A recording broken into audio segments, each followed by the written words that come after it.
जल्दी से जल्दी आने वाला प्रभु यीशु के मधुर नाम से सबको मसीह वंदना कहते हैं। प्रभु के नाम को धन्यवाद हो। प्रभु ने आज के दिन हमें और एक समृद्धि दिया है और उसके वचन से सीखने के लिए, बल्कि वचन से प्रोत्साहन प्राप्त करने के लिए और भी दिन प्रभु ने हमें दिया है। तो हम देखते हैं कि प्रभु का वचन जैसा रोमियो का 15 और 4 में लिखा है, जितनी बातें पहले से लिखी गई वे हमारी शिक्षा के लिए लिखी गई है कि हम धीरज और पवित्र शास्त्र के प्रोत्साहन द्वारा आशा रखें। इस वचन के द्वारा हमें आशा प्राप्त हो। कैसी भी अवस्था हो, कौन सा भी समय हो, हर समय में ये प्रभु का वचन हमको बहुत बड़ा सांत्वना देता है। दानियल का 10 और 21 में वहां पर लिखा है कि ये वचन सत्य ग्रंथ है। दानियल का 10 का 21 में लिखा है, सच्ची बातों से भरी हुई पुस्तक में लिखा हुआ है। ये सत्य ग्रंथ है, मतलब परमेश्वर का यह सत्य वचन है, कभी नहीं बदलेगा। मत्ती का 24 का 35 में प्रभु यीशु मसीह का स्वर्ग पृथ्वी जल जाएगी लेकिन मेरा वचन कभी भी नहीं बदलेगा। ये ऐसा है और ऐसा ही रहेगा, ऐसा ही ये पूरा हो जाएगा। जो भी इसमें लिखा है ये सब पूरा होने वाला है। जैसे रेवल्यूशन का 21 का 5 में भी वहां पर लिखा है, प्रभु यीशु मसीह यूहन्ना को कहता है,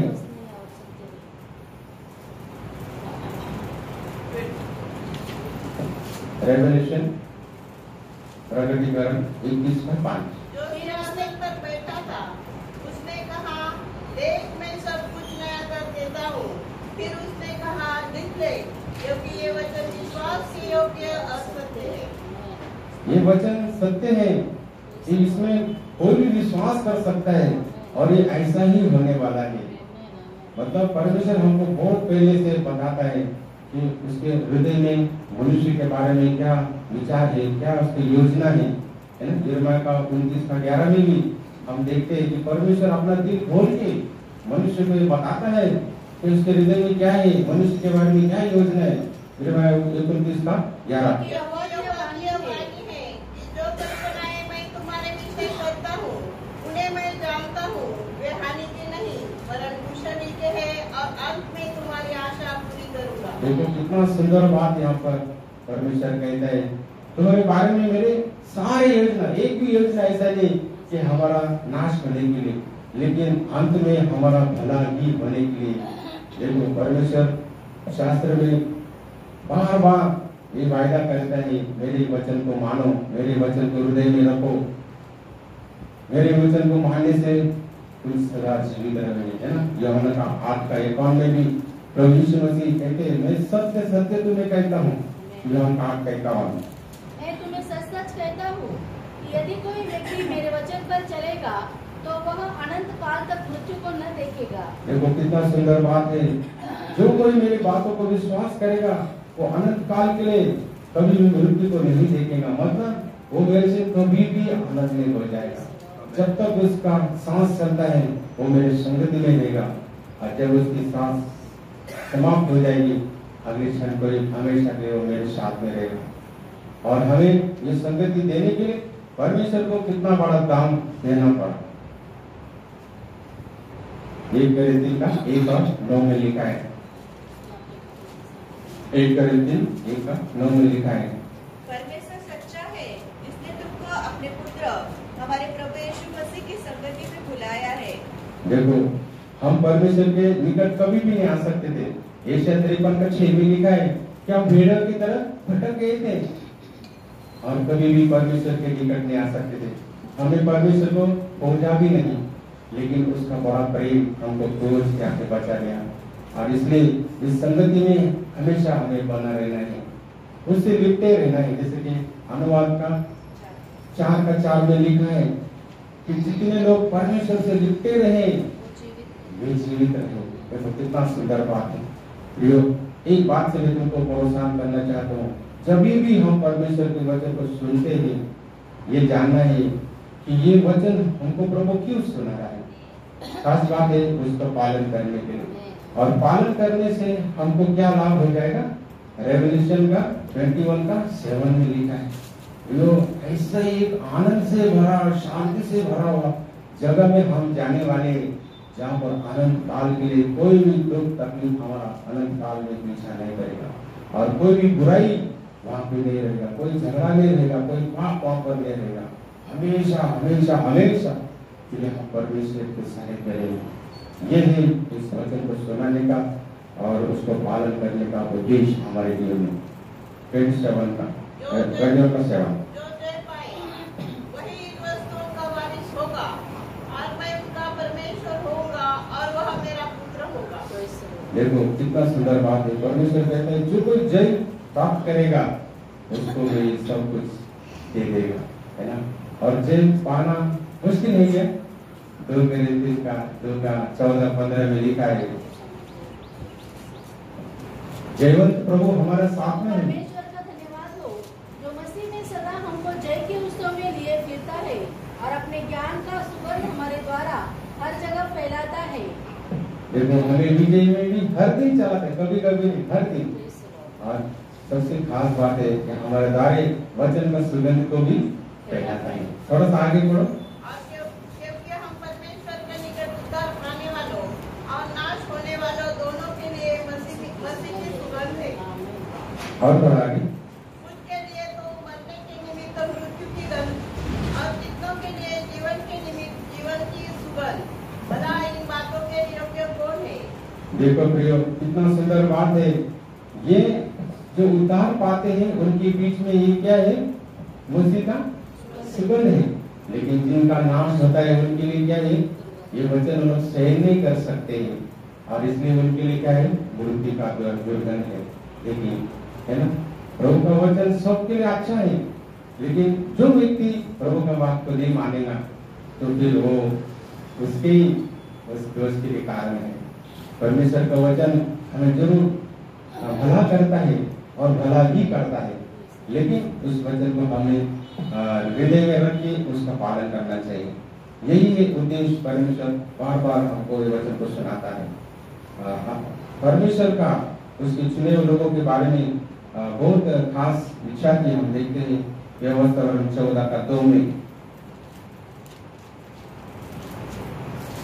परमेश्वर यहोवा के लिए एक पवित्र समाज है, और यहोवा ने तुझको पृथ्वी भर के समस्त देशों के लोगों में से अपनी निज संपत्ति होने के लिए चुन लिया है। देखो परमेश्वर का इच्छा उसके चुने लोगों के बारे में कि सब दुनिया में तुम मेरे खास नीति हो, तुम मेरी संपत्ति हो, खास लोग हो। देखो कितना बड़ा बुलाहट, कितना बड़ा चाहत परमेश्वर के हृदय में उसके लोगों के बारे में है। और यिर्मयाह का 13:11 में भी हम वहां पर देखते हैं कि उसके लोगों के बारे में परमेश्वर की क्या योजना थी। परमेश्वर जिस प्रकार से लुंगी मनुष्य की कमर में कसी जाती है, उसी प्रकार से मैंने इस्राएल के सारे घराने और यहूदा के सारे घराने को अपनी कटी में बांध दिया था कि वे मेरी प्रजा बने और मेरे नाम और कीर्ति और शोभा का कारण हो, परंतु उन्होंने न माना। बिल्कुल परमेश्वर उसके लोगों के बारे में ये इच्छा रखता था कि जैसा एक कपड़ा वो बदन से लिपट के रहता है, ऐसे उसके लोग उससे लिपटे रहे और उसके द्वारा परमेश्वर उसके नाम का महिमा करे। ये परमेश्वर उसके लोगों को चाहता था। आज भी वही उसकी इच्छा उसके लोगों के बारे में। हमको इस दुनिया से चुन लिया है। क्यों चुन लिया? पहला पत्रस 2:9 में वहां पर हम देखते हैं कि परमेश्वर ने हमको क्यों चुना है, किस उद्देश्य से चुना है। पर तुम्हें चुना हुआ वंश और राजपथधारी याजकों का समाज और पवित्र लोग और परमेश्वर की निज प्रजा हो, इसलिए कि जिसने तुम्हें अंधकार में से अपनी अद्भुत ज्योति में बुलाया है, उसके गुण प्रकट हो। कितना सुंदर बात है।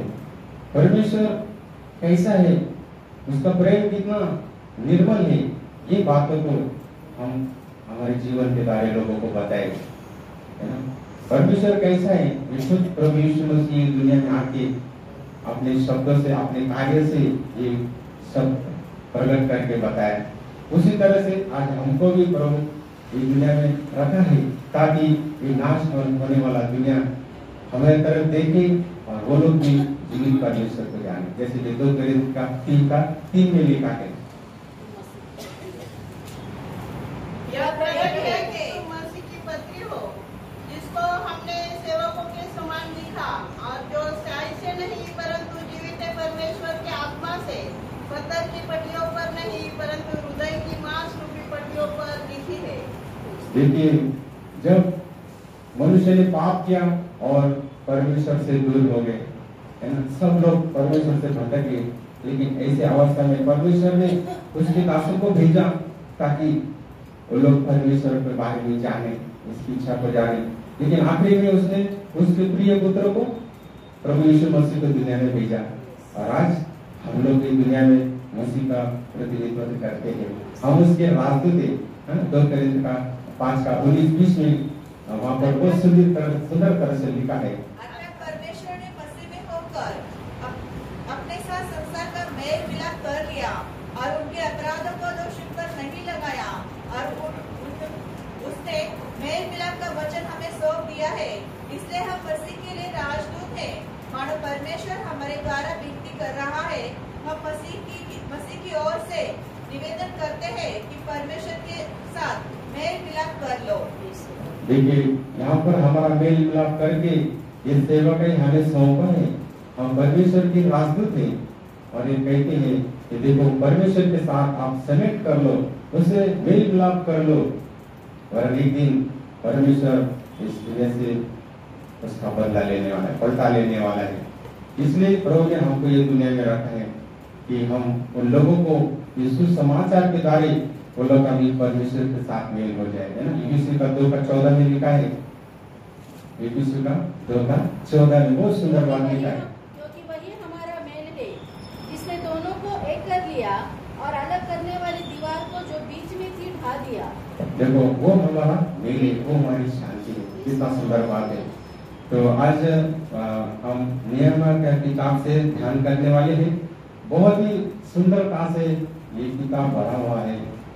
नियम का किताब बोले तो एक कलीसिया का चित्र के जैसे हम देखते हैं कि एक भक्त को कैसा उसके लोगों के बारे में कितना गहरा प्रेम है ना।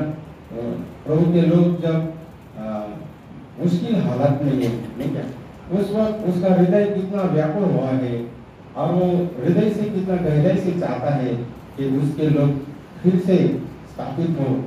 परमेश्वर की वहाँ पर महिमा होना मांगता है ना, परमेश्वर की निंदा नहीं होना चाहिए। ऐसा एक बहुत गहराई प्रभु के बारे में प्रेम से भरा हुआ एक व्यक्ति को हम देखते नहीं है। तो उस किताब से आज हम कुछ वचन से हम ध्यान करेंगे। तो नेहमिया का किताब इसका 1 अध्याय और 2 वचन को हम पढ़ेंगे। तब हनानी नामक मेरा एक भाई और यहूदा से आए हुए कई एक पुरुष आए। तब मैंने उनसे उन बचे हुए यहूदियों के विषय में जो बंधुआई से छूट गए थे और यरूशलेम के विषय में पूछा। हाँ, थोड़ा सा आगे पढ़ो। उन्होंने मुझसे कहा, जो बचे हुए लोग बंधुआई से छूटकर उस प्रांत में रहते हैं, वे बड़ी दुर्दशा में पड़े हैं और उनकी निंदा होती है, क्योंकि यरूशलेम की शहरपनाह टूटी हुई और उसके फाटक जले हुए हैं। ये बातें सुनते ही मैं बैठकर रोने लगा और कितने दिन तक विलाप करता और स्वर्ग के परमेश्वर के सम्मुख उपवास करता और यह कहकर प्रार्थना करता रहा। बस, तो यहाँ पर हम देखते हैं कि नेहमिया एक अच्छा पोस्ट में है। वो राजा को दाख मधु पिलाने वाला है और एक अच्छा उसको वहाँ पर सर्विस है।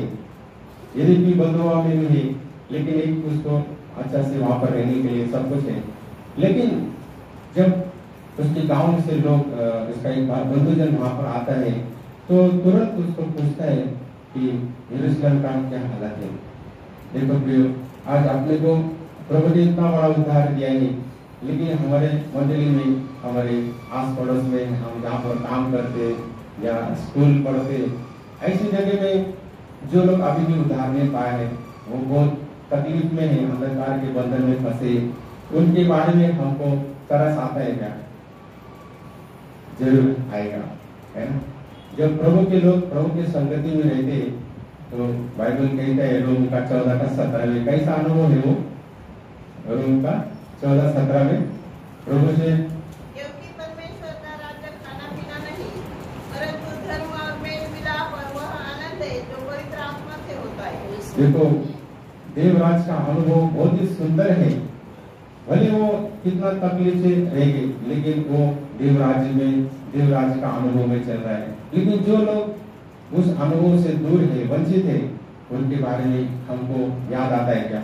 यहाँ पर नहम्याह तुरंत उसके बंधुजन को पूछता है कि यरूशलेम में क्या बात है, कैसा उनका हालत है। लेकिन जब वहाँ का अवस्था उसको पता चलता है तो वो बहुत दुखी हो जाता है ना। तो वहाँ पर क्या हो गया, बहुत बड़ा निराशा है और लोग उनकी नाम धराई करते हैं और दीवार को तोड़ दिया है यरूशलेम का और उसके फाटक को भी क्या कर दिया है। एक समय वहां पर इतनी परमेश्वर की आराधना होती थी, इतनी महिमा होती थी, लेकिन अभी क्या हो गया, सब उजाड़ हो गया। ये बात सुनकर यिर्मयाह के हृदय को बहुत गहरा दुख होता है। तो अभी को हम देखते हैं नहम्याह का 1 और 4 वचन में वो ये बातें ही मैं बैठकर रोने लगा और कितने दिन तक विलाप करता और स्वर्ग के परमेश्वर के सम्मुख उपवास करता और यह करता प्रार्थना करता रहा। देखो वो बहुत दिन तक और वो रोता रहा, उसके लोगों के लिए रोता रहा और उनके लिए प्रार्थना किया और उपवास भी उसने वहां पर किया। और उसका 5 वचन में परमेश्वर यहोवा हे महान और भययोग्य ईश्वर, तू जो अपने प्रेम रखने वालों और आज्ञा मानने वाले के विषय में अपनी वाचा पालता और उन पर करुणा करता है। देखो सबसे पहले उसने अपना दुख व्यक्त किया, वो एकदम अस्वस्थ हो गया। अरे मेरे लोग यरूशलेम इतना दुर्दशा में पड़ा हुआ है, उसका मन एकदम टूट गया, व्याकुल हो गया, व्याकुलता से भर गया। और फिर जब वो प्रार्थना करने लगा तो सबसे पहले वो परमेश्वर को सराहता है ना। परमेश्वर कितना महान है। इब्रानी का 11:6 में लिखा है, इब्रानी का 11:6, और विश्वास बिना उसे प्रसन्न करना अनहोना है, क्योंकि परमेश्वर के पास आने वालों को विश्वास करना चाहिए कि वह है और अपने खोजने वाले को प्रतिफल देता है। देखो नहम्याह को पूरी तरह से परमेश्वर में विश्वास है। वो महान परमेश्वर है, गौरवशाली परमेश्वर है, सर्वशक्तिमान परमेश्वर है। वो परमेश्वर को क्या करता है, स्तुति करता है। भजन संहिता 50 और उसका आखिरी वचन में भी वहाँ पे लिखा है, यस, जो परमेश्वर को धन्यवाद करता है वो उसको बलिदान सादर करता है। तो नहम्याह परमेश्वर को स्तुति करता है, उसकी महानता के बारे में वर्णन करता है। और फिर उसका 6 से 7 में हम देखते हैं, कान लगाए और आंखें खोले रह कि जो प्रार्थना मैं तेरा दास इस समय तेरे दास इस्राएलियों के लिए दिन रात करता रहता हूँ, उसे तू सुन ले। मैं इस्राएल के पापों को जो हम लोगों ने तेरे विरुद्ध किए हैं मान लेता हूँ। मैं और मेरे पिता के घराने दोनों ने पाप किया है। हमने तेरे सामने बहुत बुराई की है और जो आज्ञाएं विधियां और नियम तूने अपने दास मूसा को दिए थे उनको हमने नहीं माना। देखो अभी इस्राएल लोगों का ऐसी अवस्था क्यों होगी, यरूशलेम की ऐसी अवस्था क्यों होगी, क्योंकि वहाँ पर नहम्याह कहते हैं हमारे पूर्वज और मैंने पाप किया है और उसके कारण अभी ये एकदम बुरा हालत बन गया है। तो वहाँ पर कितना सुंदर बात है कि वो अपनी गलती को, अपने लोगों की गलती को परमेश्वर के सामने कबूल करता है। यही है एक मध्यस्थी का विशेषता कि हमें परमेश्वर के पास हमारे गलतियों को कबूल करना है और हमारे कमियों को कबूल करना है। और परमेश्वर कितना महान है, वो हमारे लिए सब कुछ करने के लिए सर्वसमर्थ है और दया से भरपूर है। यशायाह 59 का 1 और 2 में लिखा है, यशायाह 59 का 1 और 2 में लिखा है, सुनो यहोवा का हाथ ऐसा छोटा नहीं हो गया कि उद्धार न कर सके, न वह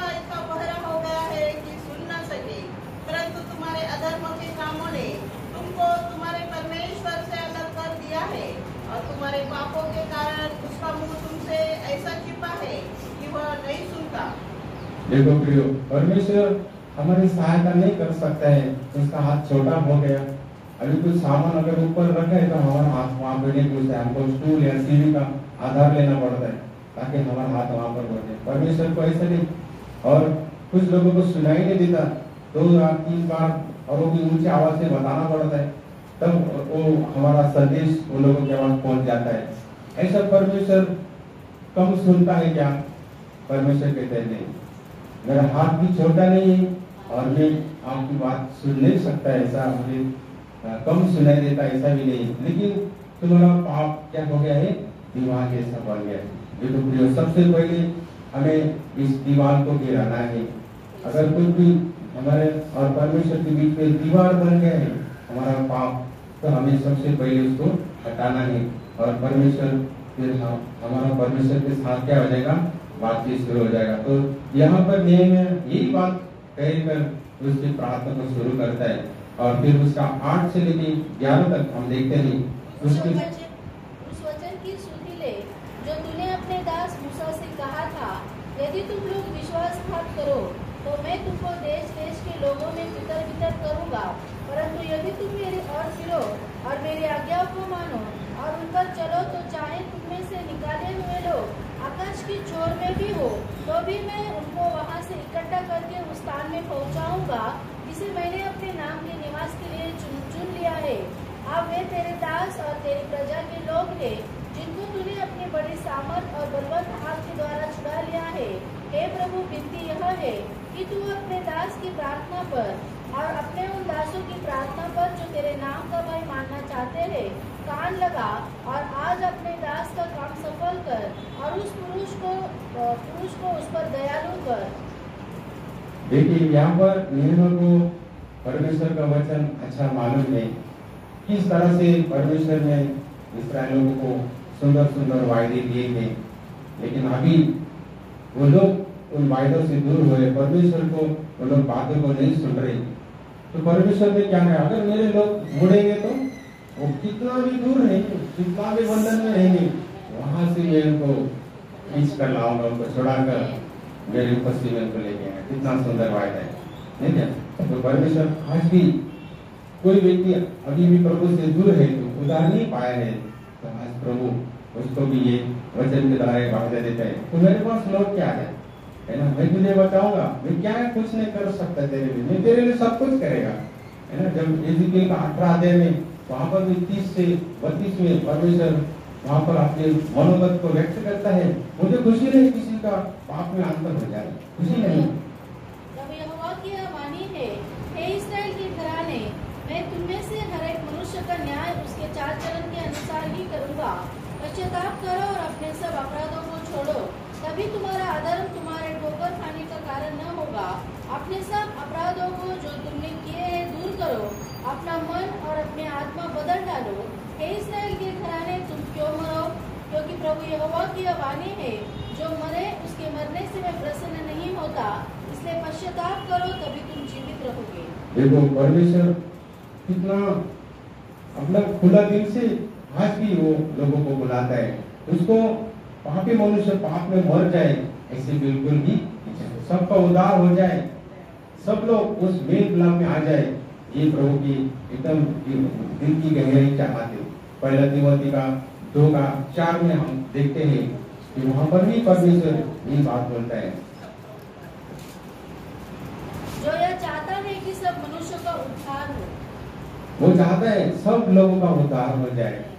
जो परमेश्वर मनुष्य को चुनौती दिया है, उस एदेन बाग में भी चुनौती दिया था, है ना? जीवन का वृक्ष से खा ले, तुझे जो भोजन के लिए चाहिए वो भी मैंने बहुत सारे पेड़ लगाए, वो भी तू खा ले, लेकिन जीवन के वृक्ष से अवश्य खाना, ये परमेश्वर की इच्छा मनुष्य के बारे में थी। लेकिन मनुष्य ने जो सही था वो चुनौती करने के लिए खा रहे। आज भी परमेश्वर वही बोला था, मैं जीवन की रोटी हूँ, आओ मेरे पास, भूख लगाए प्यास लगाए, आओ मेरे पास, मैं तुमको वो जीवन दूंगा।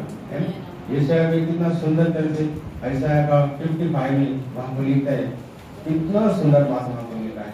यशायाह 55 का 1 और 2। आओ प्यासे लोगों, हाँ, पानी के पास आओ, और जिनके पास रुपया न हो तुम भी आकर मोल लो। और खाओ, दाख मधु और दूध बिना रुपए और बिना दाम के आकर ले लो। जो भोजन वस्तु नहीं है उसके लिए तुम क्यों रुपया लगाते हो? क्या जिससे पेट नहीं भरता उसके लिए क्यों परिश्रम करते हो? मेरी और मन लगाकर सुनो, तब उत्तम वस्तुएं खाने पाओगे और चिकनी चिकनी वस्तुएं खाकर संतुष्ट हो जाओगे। आमेन। कितना ही प्रिय, एक एक शब्द सुनने से हृदय को कितना बड़ा आनंद होता है। अभी ये आनंद किसको होगा? जो लोगों ने प्रभु का अनुभव लिया है ना? और जिसने ये अनुभव लिया है वो उनके मन में ये चाहत रहती है। क्या चाहत रहती है? कि जो प्रभु को नहीं जानते हैं वो लोग को भी एक जीवन का अनुभव हो जाना चाहिए, है ना? एक बार जब प्रेषित पौल अग्रिप्पा राजा के सामने खड़ा है तो अग्रिप्पा राजा उसको ये कहता है, क्योंकि प्रेषित पौल उसको शास्त्र से ये प्रमाण दे रहा है कि यही मसीहा है, मैं सच कह रहा हूँ। हमारा पूर्वज को जो आशा मिली है उसी के बारे में मैं कह रहा हूँ, मैं कुछ अलग नहीं कह रहा हूँ। अग्रिप्पा राजा, आपको मालूम है, शास्त्र के बारे में मालूम है, मैं ऐसा कहता हूँ, जानता हूँ। तब अग्रिप्पा राजा कहते, क्या कौन थोड़े समय में तो मुझे मसीह बनाएगा? ऐसा सोचता है। देखो कैसा सवाल पूछता है, क्या थोड़ी देर में मुझे मसीह बनाएगा? ऐसा सोचता है। मतलब उसको मसीह बनने का इच्छा नहीं। लेकिन जो प्रेषित पौल कह रहे हैं वो उसके हृदय को छू रहा है, इसलिए कहते हैं कि मुझे मसीह बनाएगा। लेकिन पौल का रिएक्शन भी तो बहुत सुंदर है। पौलुस ने कहा, परमेश्वर से मेरी प्रार्थना है कि क्या थोड़े में क्या बहुत में केवल तू ही नहीं परंतु जितने लोग आज मेरी सुनते हैं इन बंधनों को छोड़ वे मेरे समान हो जाए। Praise the Lord. प्रियो, इस दुनिया के सब लोग मसीह बन जाएगा तो ये सारा धरती सड़क बन जाएगा, है ना? ये बहुत से बार जब सुवार्ता बताता है किसी को भी ज्यादा से ज्यादा आखिर में उसको लास्ट में एक सवाल पूछता है कि प्रभु यीशु मसीह अच्छा काम किया। मार्क 7:37 में लिखा है, लोगों ने गवाही दिया, उसने सब कुछ अच्छा किया, उसने जबल या बैर को काट दिया, लेकिन सब अच्छा किया, लोगों ने प्रमाण दिया, है ना? तो हमारा प्रभु अच्छा है और सब कुछ अच्छा करता है। और उसको बड़ा वापस ये बहुत ही आश्चर्य में होकर कहने लगे, उसने जो कुछ किया सब अच्छा किया है। देखो, प्रभु यीशु मसीह सब कुछ अच्छा करता है। मैं लोगों को ये पूछता है कि प्रभु ने अच्छा कार्य किया, महान कार्य किया, एक भी कुछ भी गलत नहीं किया, सबको भलाई किया, लेकिन उसको लोगों ने क्या दिया? सूली पर चढ़ाया। ठीक है, आखिर में भी प्रभु ने जितना कुछ होने के बाद भी वो लोगों को प्रेम किया और उनको क्षमा किया, क्योंकि उसमें परमेश्वर की आत्मा थी। लेकिन जिन्होंने उसको सताया उनमें कौन सी आत्मा थी? शैतानी आत्मा थी, है कि नहीं? तो मैं उनको ये सवाल पूछता कि यीशु मसीह की आत्मा जब उस सब लोगों में, ये दुनिया के 800 करोड़ लोग में आ जाएंगे तो दुनिया अच्छा हो जाएगी कि बुरा हो जाएगी? तो तुरंत कहते ये तो स्वर्ग बन जाएगा। मैं बोला यही तो हमारा बाइबल का संदेश है। परमेश्वर चाहता है कि सबको ये जीवन मिले, सब में मसीह आ जाए, मसीह सबको दर सब में हो जाए, है ना? तो वहाँ पर हम देखते हैं कि नेहम्याह, उसके हृदय में बहुत गहरा दुख है और उसने उपवास करके प्रार्थना किया है। और एक दिन उसको राजा के सामने जाने का जब अवसर आता है तो वहाँ पर नेहम्याह का 2 आता है, उसका 2:3 में हम देखते हैं। तब राजा ने मुझसे पूछा, तू क्यों रोगी नहीं है? फिर भी तेरा मुंह क्यों उतरा है? यह तो मन की उदासी होगी। तब मैं अत्यंत डर गया। मैंने राजा से कहा, राजा सदा जीवित रहे, जब वह नगर जिसमें मेरे पुरखाओं की कब्रें हैं उजाड़ पड़ा है और उसके फाटक जले हुए हैं, तो मेरा मुंह क्यों न उतरे? देखो, यहाँ पर नेहम्याह अपना दुख उसका चेहरे पे तो है ही, लेकिन जब उसको पूछा गया वो डर गया, अभी क्या जवाब दे। लेकिन उसने छुपाया क्या? बहुत से बार लोग पूछते, क्या बहन, क्या ब्रदर, आपका चेहरा निराश नहीं, कुछ नहीं बात, ऐसे बोलते कि नहीं। लेकिन यहाँ पर मैंने उस सच्चाई को नहीं छुपाया। उसको वास्तव में बहुत दुख हुआ है, जहाँ पर एक समय परमेश्वर की सारे जहान में महिमा होती थी, अभी वो परिस्थिति, सब दीवार तोड़ गए, कोई भी आता जाता है, उसका फाटक को भी जला दिया है। अब लोग उनको आते जाते निंदा करते, क्या तुम्हारा परमेश्वर, किधर तुम्हारा परमेश्वर, वो तुम्हारा सिर ऊंचा करके आदमी क्या हो गया, है ना? हमारे जीवन में भी कभी कभी ऐसी बात ऐसी अवस्था आ जाती है। अपन को क्या करने का, मुट्ठी में डाल के जाने का क्या नहीं, हमें परमेश्वर की संगति में आना है, हमारे पापों को कबूल करना है, फिर उसके सामर्थ्य से भर जाना है। प्रियो, प्रभु से दूर हो जाना ना इतना महंगा है, इतना महंगा है कि उसको हमको मतलब मराठी में शब्द है ना, बरोड़त नहीं, हम एफोर्ड नहीं कर सकते। लेकिन प्रभु की संगति में अगर हम रहेंगे, आने को कितनी आगे तो बाढ़ आने दो, बाढ़ आने दो, हवा चलने दो, भूकंप होने दो, कुछ भी होने दो, लेकिन हमारी शांति बनी रहेगी, हमारा आनंद बना रहेगा, अटूट आशा बने रहेगी। यो एक बात मैं आपको बताना चाहता हूँ, परमेश्वर ने 3 बातें हमको परमानेंट दिया है। पहली बात उसकी शांति, स्वयं की शांति दिया है। यूहन्ना 14:27 मुझे ये बात बार बार बोलने के लिए बहुत खुशी, क्योंकि बहुत से बार हम क्षण में निराश हो जाते हैं, उदास हो जाते हैं। क्यों? हमारे जीवन में समस्या है, दुख आया, परेशानी है, निंदा आया, लेकिन प्रभु कहता है यूहन्ना 14:27 में, शांति दिए जाता हूँ, अपनी शांति तुम्हें देता हूँ, जैसे संसार देता है मैं तुम्हें नहीं देता। तुम्हारा मन व्याकुल न हो और न डरो। प्रभु यीशु मसीह को मालूम है मेरे बच्चों को बहुत दुख और वेदना का सामना करना पड़ेगा, इसलिए उसने हमें एडवांस उसकी शांति, उसकी स्वयं की शांति, जो क्रूस पर इतना वेदना से भरा है, पूरे जीवन भर में 3.5 साल और उसके पहले उसका 30 साल, वो सारे इसके अंदर वो एकदम परमेश्वर के साथ शांति से भरा हुआ है। और क्रूस पर इतना वेदना से उसका शरीर भरा है, फिर भी वहां पर अद्भुत शांति सूर्य में आके, लेकिन वही शांति आज प्रभु हमको देता है। फिलिपियों का 4:7 में लिखा है, फिलिपियों 4:7, परमेश्वर की शांति जो सारी समझ से परे है तुम्हारे हृदय और तुम्हारे विचारों को मसीह यीशु में सुरक्षित रखेगी। हाँ प्रियो, हमारे जीवन में कैसी भी परिस्थिति हो, लेकिन उसकी शांति हमारे में राज करती है। और दूसरी बात है कि उसका आनंद है ना, हर एक को, बच्चे को भी आनंद मांगते रहता है, लेकिन जब वो रोता है तो आप क्या करते हैं, उसको खुश करने के लिए हम कुछ कार्य करते हैं, है ना। उसको दर्द भी होता होगा, लेकिन फिर भी हम उसको उस परिस्थिति में खुश करने के लिए हम प्रयास करते हैं। परमेश्वर हमको आनंद देता है ना। यूहन्ना 16:22 में वहाँ पर लिखा है, उसी प्रकार तुम्हें भी अब शोक तो है, परंतु मैं तुमसे फिर मिलूंगा और तुम्हारे मन आनंद से भर जाएंगे और तुम्हारा आनंद कोई तुमसे छीन न लेगा। हाँ प्रियो, परमेश्वर इतना बड़ा आनंद देता है कि कितना भी दुख का पहाड़ भी टूट जाएंगे, कभी भी उसके अंदर भी हम सर्वाइव हो सकते हैं। इतना बड़ा आनंद प्रभु हमको देता है। और सबसे खास बात कि ना, मनुष्य मृत्यु से डरता है, जब मृत्यु निकट आता है उसको डर लगने लगता है, वो सब बातों से चिंतित हो जाता है। मेरा परिवार का क्या होगा, मेरे पत्नी का, मेरे बच्चों का क्या होगा, मेरे दोस्तों का क्या होगा, है ना। ये सब बातें उसको विचार उसको घेरने लगते हैं और इसलिए वो पूरी तरह से टूट जाता है। लेकिन एक भक्त जिसको परमेश्वर में आशा है, वो उस मृत्यु को भी देख के आशा से उमड़ते रहता है ना। तो ये 3 चीज प्रभु ने हमको इतनी गहराई से दिया है कि एक विश्वासी व्यक्ति हर परिस्थिति में बहुत शांति के साथ, बहुत आनंद के साथ आशा पूर्ण जीवन बिता सकते हैं। तो यहाँ पर नेहमिया डरा नहीं, बोलते सही बात है, मेरे लोग बहुत नाम धराएंगे हैं, फाटक जला हुआ है, जहाँ पर हमारे पूर्वजों को दफन किया है वो भूमि अभी बहुत जिंदा अवस्था में पड़ा हुआ है, मैं कैसे दुख नहीं रहेगा, है ना। और राजा को कहते राजा लंबा आयु आपको मिली, है ना। तो वहाँ पर हम आगे को देखते हैं। राजा ने मुझसे पूछा, फिर तू क्या मांगता है? तब मैंने स्वर्ग के परमेश्वर से प्रार्थना करके राजा से कहा, यदि राजा को भाए। तो यहाँ पर हम देखते हैं कि नेहमिया उसके भाई लोगों के बारे में बहुत विचार करता है ना। एक बार परमेश्वर ने कैल को पूछा, तेरा भाई क्या है करे?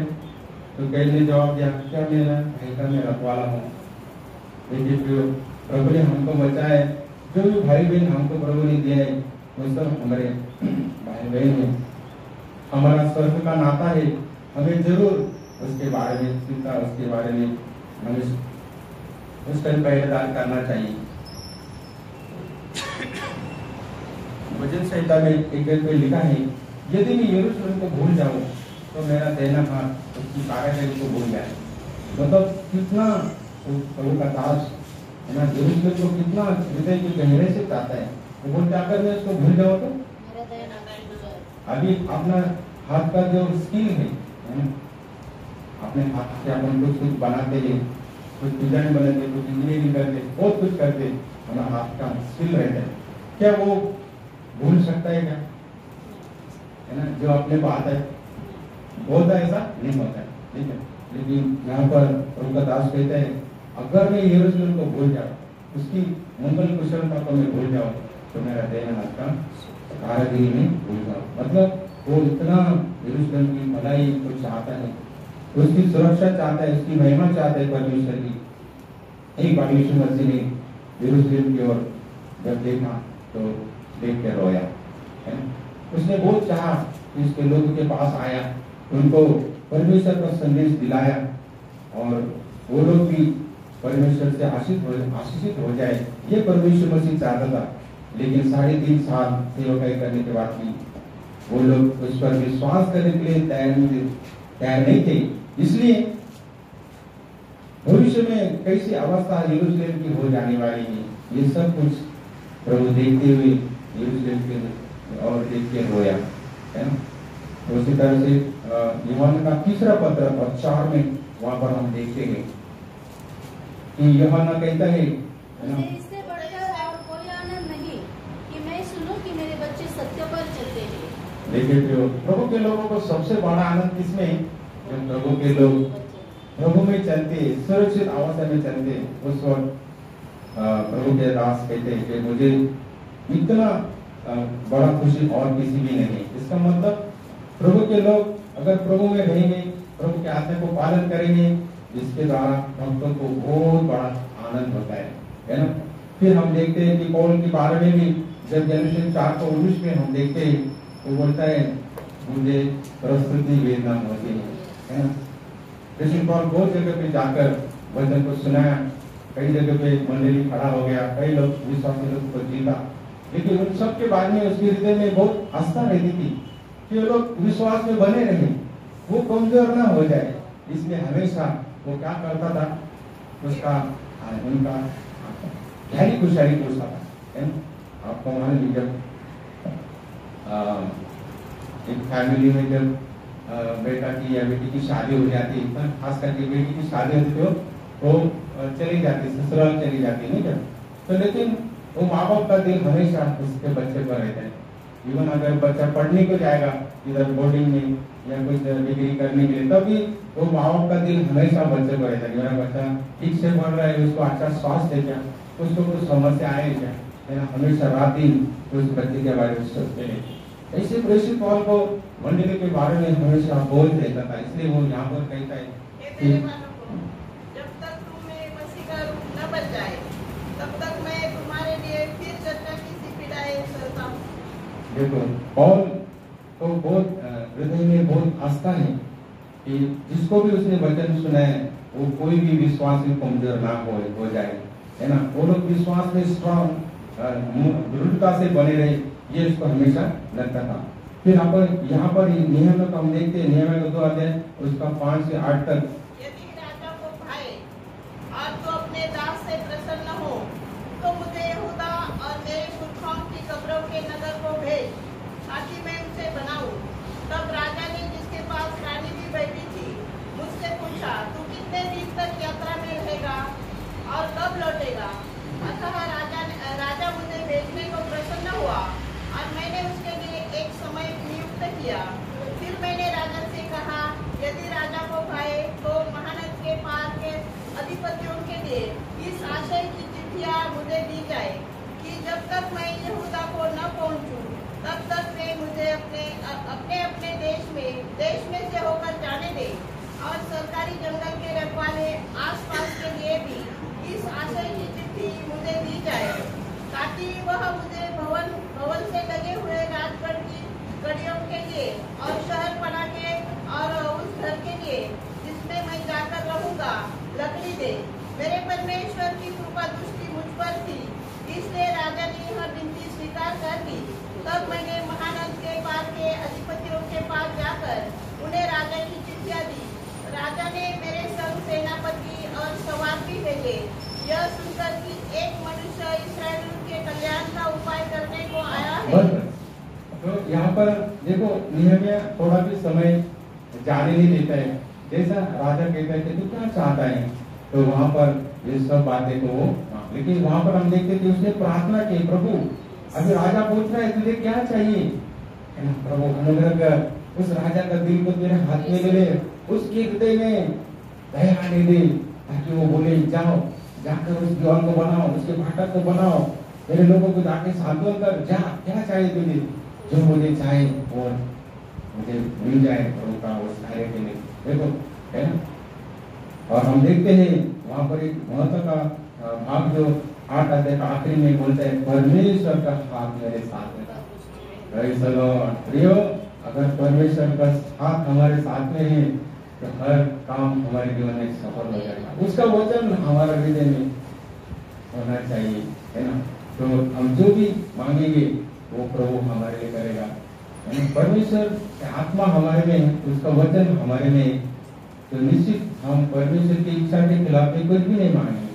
जो भी उसके राज को मजबूत करने के लिए है, उसके राज को बढ़ोतरी करने के लिए ऐसी कोई भी चीज हम मांगेंगे, है ना, तो परमेश्वर वो हमारे लिए क्या कर देगा, पूरा कर देगा।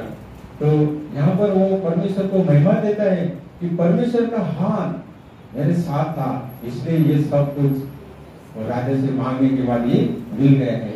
तो हम देखते हैं 2 कोरिन्थियों 4:7 में, और वहाँ पर लिखा है 2 कोरिन्थियों 4:7 में, परंतु हमारे पास वह धन मिट्टी के बर्तनों में रखा है कि यह असीम सामर्थ्य हमारी ओर से नहीं परम परमेश्वर ही की ओर से ठहरे।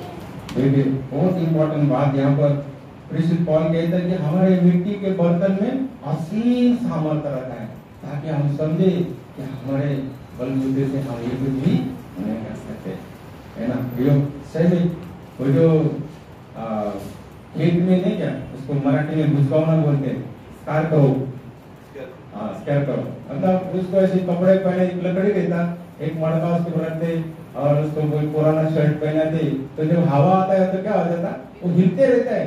लेकिन जो पक्षी रहते जो फल खाने के लिए आते हैं वो तो डर जाते हैं, कोई तो बात नहीं तो पहुंच जाते है कि नहीं।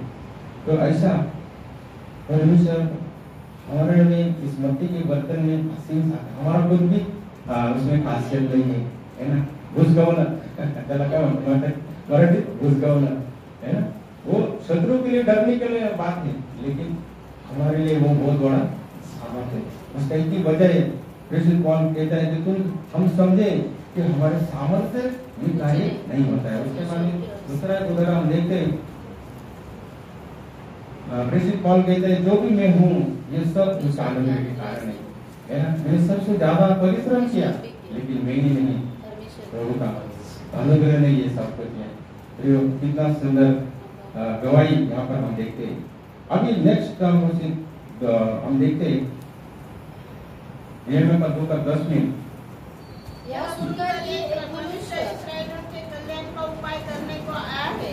हिरोनी सनबलत और तोबिया नामक कर्मचारी जो अमोनी था, उन दोनों को बहुत बुरा लगा। हाँ देखो, जब भी हम परमेश्वर के लिए अच्छा निर्णय लेते हैं, है ना, उसके महिमा के लिए, तो शत्रु क्या करता है, उसको खुशी होती क्या, नहीं, वो हमेशा हमको कैसे भी आर्थिक जीवन से पीछे खींचने के लिए उसका रात दिन बिजनेस चालू रहता है। गैलेशियन 5:7 में लिखा है कि गलती के लोग बहुत उत्साह के साथ बहुत अच्छा निर्णय के साथ वो लोग आगे बढ़ रहे थे, लेकिन किसी ने आके उनको गलत शिक्षण दिया।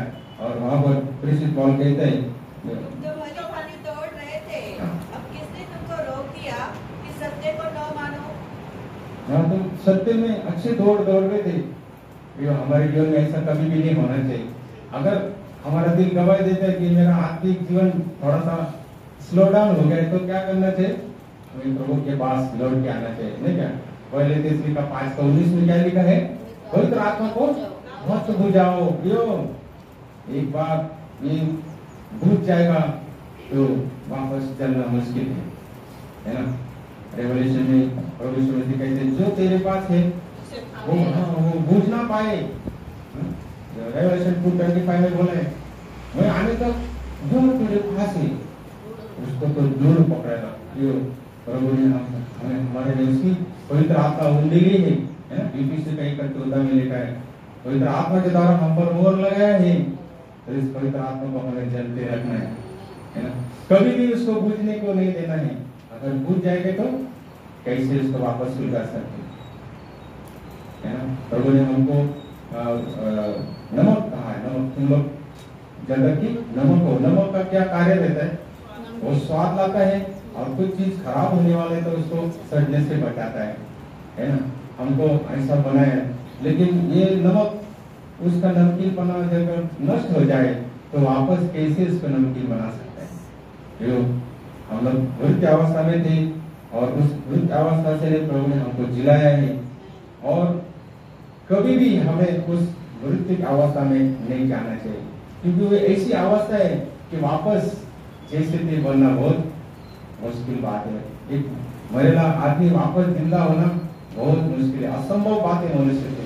लेकिन प्रभु ने उद्धार के द्वारा हमको ये नया जन्म दिया है।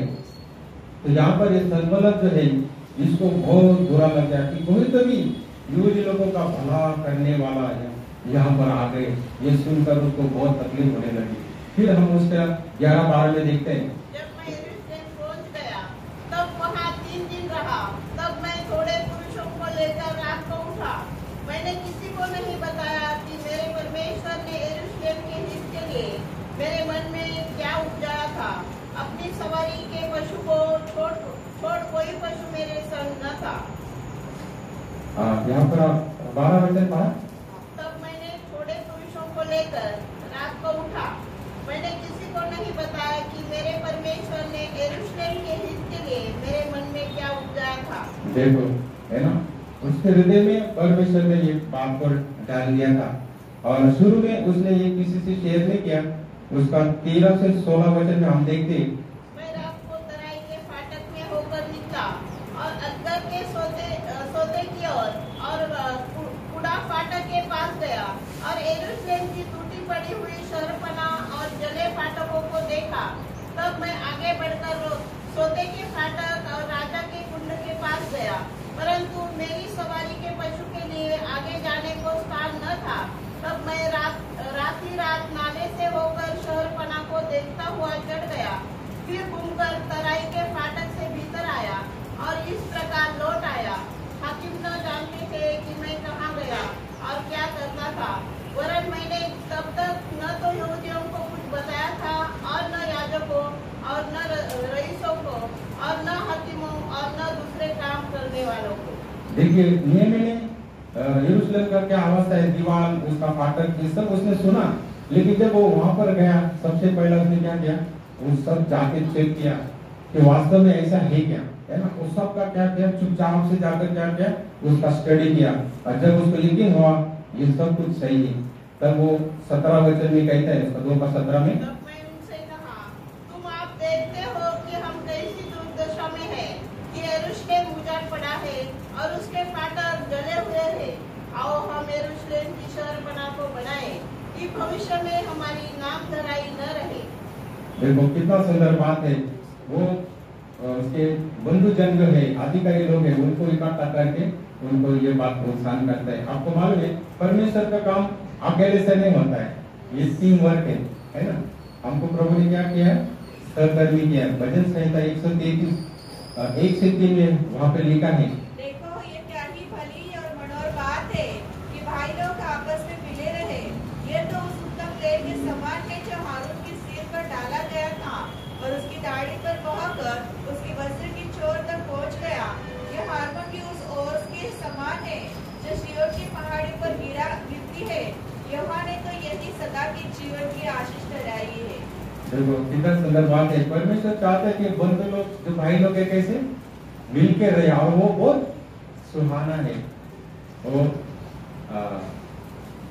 उस पहाड़ पे गिरने वाला बोझ के समान में है ना। और वहाँ पे लिखा है कि परमेश्वर ने सदा सर्वकाल के लिए आशीष वहां पे रखा है ना। ये दावीद का हृदय का इच्छा था, है ना, कि इस्राएल क्या हो जाए, एक बन के रह जाए, लेकिन क्योंकि इस्राएल एक ही था, क्योंकि बाद में क्या हो गया, उसका 2 भाग हो गए, इस्राएल और यहूदा हो गए, है ना।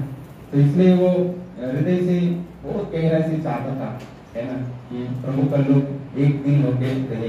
तो आज भी प्रभु का काम अगर हमें करना है तो हमें सब एक मन होना है ना। प्रेषित पौल का बहुत हृदय का बहुत गहरा चाहत था ना, फिलिपियों का 2 अध्याय में 1-4 में बहुत हृदय की गहरे की बात वहाँ पर कहता है वो। अतः यदि मसीह में कुछ शांति और प्रेम और ढाढ़स और आत्मा की सहभागिता और कुछ करुणा और दया है, तो मेरा यह आनंद पूरा करो कि एक मन रहो और एक ही प्रेम, एक ही चित्त और एक ही मनसा रखो। विरोध या झूठी बड़ाई के लिए कुछ न करो, पर दीनता से एक दूसरे को अपने से अच्छा समझो। हर एक अपने ही हित की नहीं, वरन दूसरों के हित की भी चिंता करे। देखो फिर यहाँ पर प्रेषित पौल एक समय मंडली का विरोध करने वाला, लेकिन जब उसको प्रभु का दर्शन हो गया, उसका परमेश्वर का दर्शन उसके हृदय में आ गया। और वो क्या दर्शन है कि भाई लोग मिलके रहे, एक मन है ना, कभी भी उसमें दो पार्टी नहीं होना होता है ना, दो विचार नहीं होना चाहिए, एक ही विचार है, क्योंकि हमने एक ही आत्मा पाया है, एक ही जीवन पाया है, एक ही पिता है, एक ही आत्मा है, प्रेज़ द लॉर्ड। तो एक ही प्रभु है, ये सब हमने पाया है। और हम देखते हैं जब यहाँ का 17 अध्याय में भी, वहां पर भी प्रभु यीशु मसीह की हृदय की गहराई यही है कि ये सब लोग एक बन के थे, जिसे हम पिता में आप में एक है। कितना सुंदर बात है। जो भी उद्धार पाया है उसके हृदय में ये चाहत रहती है ना। जब मैं पहले शुरू में उद्धार पाया तो उस वक्त मेरे को ऐसा लगता था घर में, और बाकी के लोग विश्वास नहीं करते थे, लेकिन मेरा हृदय का बहुत चाहत रहता कि सब होके सब लोग मिल के गाना गाए, प्रार्थना करें, ठीक है, फैमिली प्रेयर। उसी तरह से शाम को भी फैमिली प्रेयर हो, वही बाइबल का बात पढ़ा जाए, ऐसा। और मेरे हृदय में बहुत इच्छा रहती थी, लेकिन क्या किसी को बोलते तो कोई सुनता नहीं था, कोई उठता नहीं था, कोई उठ के इधर जाता उधर जाता, वही खड़ा रहता, इंतजार करते रहता, है ना। तो कहने के लिए क्या है, जिसका जीवन बदल जाता है उसके हृदय में बहुत गहरा चाहत आता है कि जो प्रभु की खुशी है, जो मुझे मिली है, वो मेरे परिवार में भी आना चाहिए, हर एक को इस उद्धार का अनुभव होना चाहिए, ये उसकी हृदय में इच्छा रहती। ऐसे ही यहाँ पर मैं चाहता था कि वो लोग ये सब काम मिलके करें। और 1 कोरिन्थियों 3:9 में लिखा है, 1 कोरिन्थियों 3:9, क्योंकि हम परमेश्वर के सहकर्मी हैं, तुम परमेश्वर की खेती और परमेश्वर की रचना हो। हाँ, तो हम लोग परमेश्वर का सहकर्मी है, प्रभु ने हमको बनाया। तो ये प्रभु का कार्य है ना, अकेले अकेले से नहीं है ना, हमें सब एक मन होके मिल के करना। कलीसिया का दर्शन ही वही देव का राज्य है ना। हम सब एक शरीर के अवयव है। आपको मालूम है, अगर ये शरीर में कोई भी कार्य होना है, कोई भी छोटा मूवमेंट भी होना है, तो हमारा पूरा शरीर का जो नस है, सब पार्ट से, लेकिन वो सब हाँ वो सही सलामत में फंक्शन होना होता है। अगर थोड़ा सा भी कोई भी नस अगर काम से बाहर गया तो हमारा शरीर पूरा अस्वस्थ हो जाएगा, है ना। कितना सूक्ष्म रीति से हमारा शरीर को बनाया। अब ये शरीर हमको तुरंत सिग्नल देता है कि कुछ तो भी तकलीफ यहाँ पर शरीर में हो रही है, क्या सावधान। इसी तरह से परमेश्वर का हर एक कार्य हमें उस आत्मा के अधीन होके उस कार्य को करना चाहिए। उसमें परमेश्वर का सुंदरता है। और वो कहता है चलिए हम लोग इस दीवार को बनाएंगे, उसके फाटक को हम बनाएंगे करके वो प्रोत्साहन करते हैं। उसके बाद में नियम का 2:18 में हम देखते हैं, फिर मैंने उनको बताया कि मेरे परमेश्वर की कृपा दृष्टि मुझ पर कैसे हुई और राजा ने मुझसे क्या क्या बातें कही थी। तब उन्होंने कहा, आओ हम कमर बांध कर बनाने लगे, और उन्होंने इस बड़े काम को करने के लिए यह काम किया। देखो यहाँ पर नेहमी हमको बताता है किस तरह से वापस बात को वो दोहराते हैं। परमेश्वर का स्थान मेरे साथ था, और इसीलिए परमेश्वर ने यहाँ पर मुझे लाया है, और चलो अभी हम परमेश्वर के इस भवन का कार्य को हम पूरा करें। और वो लोग को भी विश्वास हो गया, वो कहने लगे हाँ हम लोग इस बात को पूरा करेंगे। फिर उसका नियम का 2:19 और 20 में वहाँ पर हम देखते हैं जैसा वो लोग ने कार्य शुरू किया तो क्या होगा। यह सुनकर फिरौनी संबलत और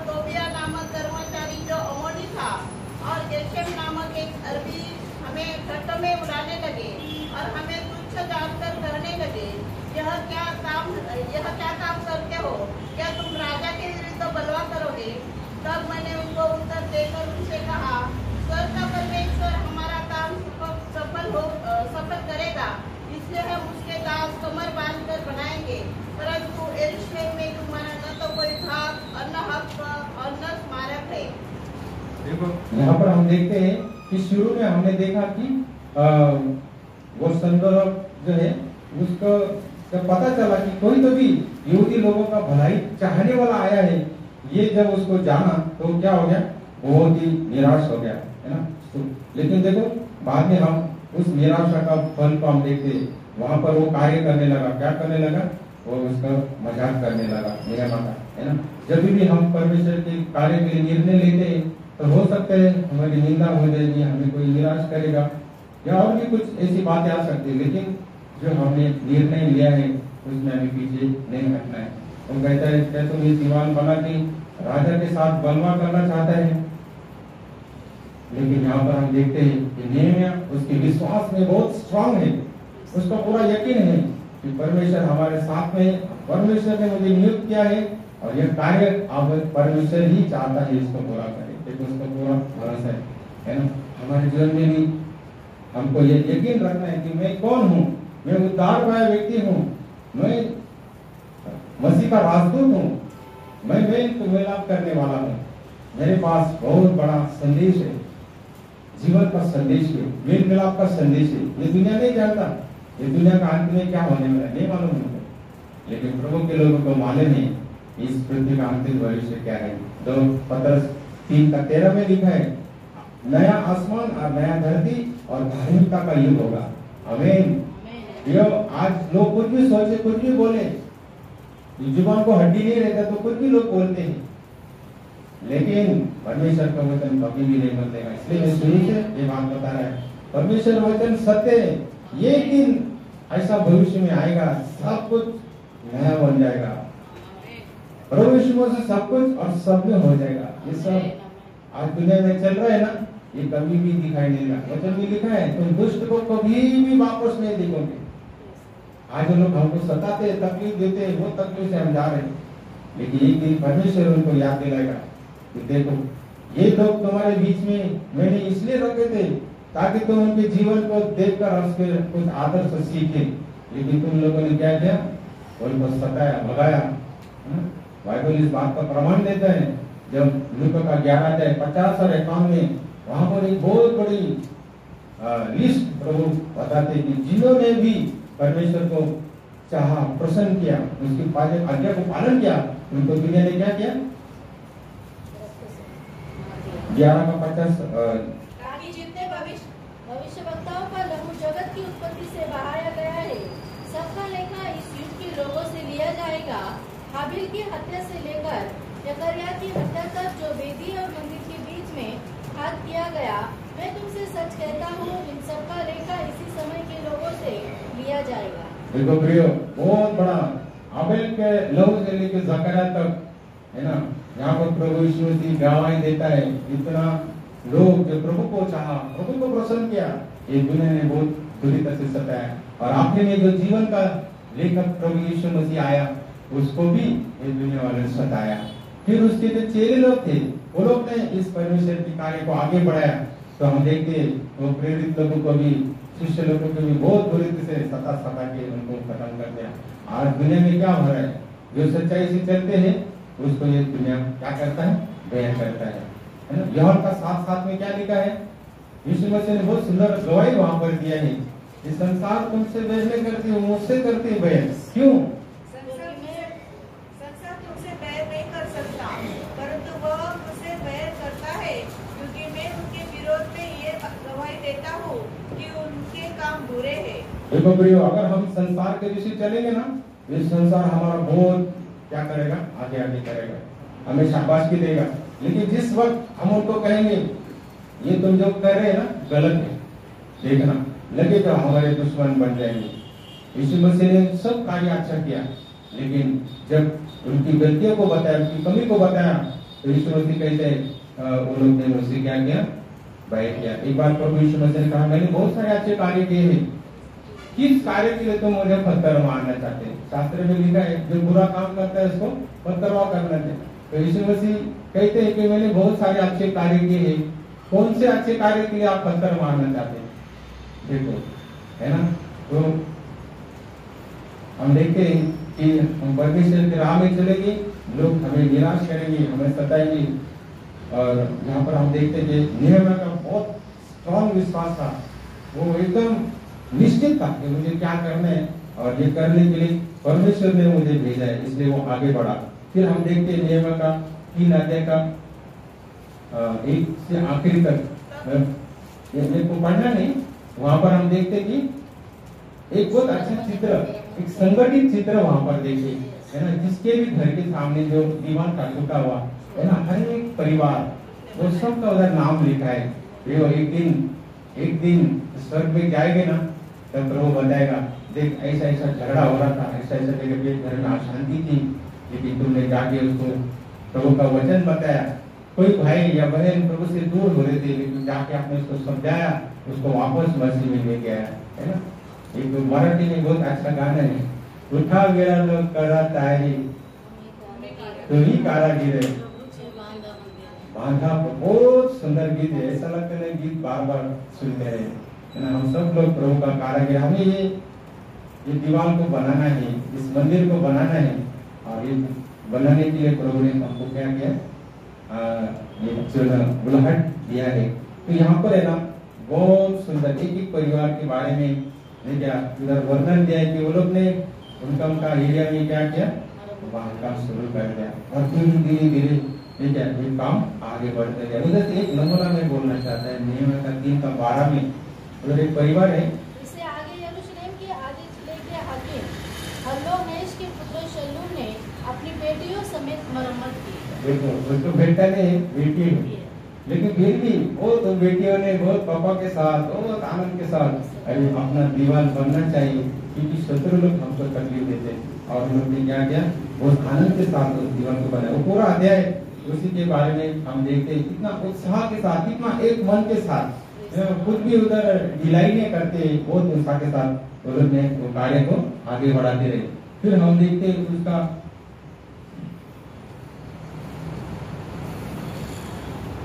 जब भी हम प्रभु का ये कार्य करते हैं तो शत्रु हमको निराश करने का प्रयत्न करते हैं। इसका 4 और 5 पढ़े। नहीं, अभी हम आगे बढ़ेंगे 4 अध्याय का 1 से 3। जब संबलत ने सुना कि यहूदी लोग शर्पणा को बना रहे हैं, तब उसने बुरा माना और बहुत ईर्ष्या कर यहूदियों को ठट्ठा में उड़ाने लगा। वह अपने भाइयों के और शमरन की सेना के सामने योग करने लगा। वे निर्बल यहूदी क्या करना चाहते हैं? क्या वे वह काम अपने बल से करेंगे? क्या वे अपना स्थान दृढ़ करेंगे? क्या वे यज्ञ करेंगे? क्या वे आज ही सब काम पूरा कर डालेंगे? क्या वे मिट्टी के ढेर में जले हुए पत्थरों को फिर नए सिरे से बनाएंगे? देखो फिर यहाँ पर हम देखते हैं कि अभी जब काम बहुत उत्साह के साथ आगे बढ़ने लगा, है ना, शत्रु शांत बैठता है क्या? हम कितना भी एक मन से आगे जाते हैं ना, लेकिन वो कुछ ना कुछ उपाय ढूंढते रहता है ना। अभी हम देखा, पहले वो निराश हो गया, बाद में आके उसको निंदा करने लगा। अरे बोलता क्या इतना बड़ा काम हो जाएगा, वो क्या जले पत्थर वापस ठीक बन जाएंगे?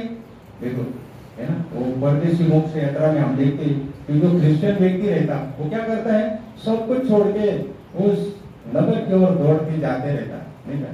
लेकिन उसके जो दोस्त लोग रहते उसको पहला बोलते, अरे क्या सोचता है, कुछ सपना क्या है, वास्तव में कैसे बहुत शब्द से उसको निराश करने के लिए प्रयास करते हैं, लेकिन वो निर्णय थाम लेता है कि मैं जाऊंगा ही और जाते रहता है। तो फिर उसके शत्रु लोग रहते विरोध विचार वाले, वो क्या करते हैं, ऐसे करेंगे, इसके साथ कुछ देर चलेंगे, नहीं क्या, उसको जरा तसल्ली देंगे, और फिर क्या करेंगे, उसको खींच लेंगे, है ना। भालेराव ने बहुत अच्छा उदाहरण दिया था, नहीं क्या, वो जो मछली को पकड़ने के लिए क्या करते हैं, वो कांटा बांधते, तो जो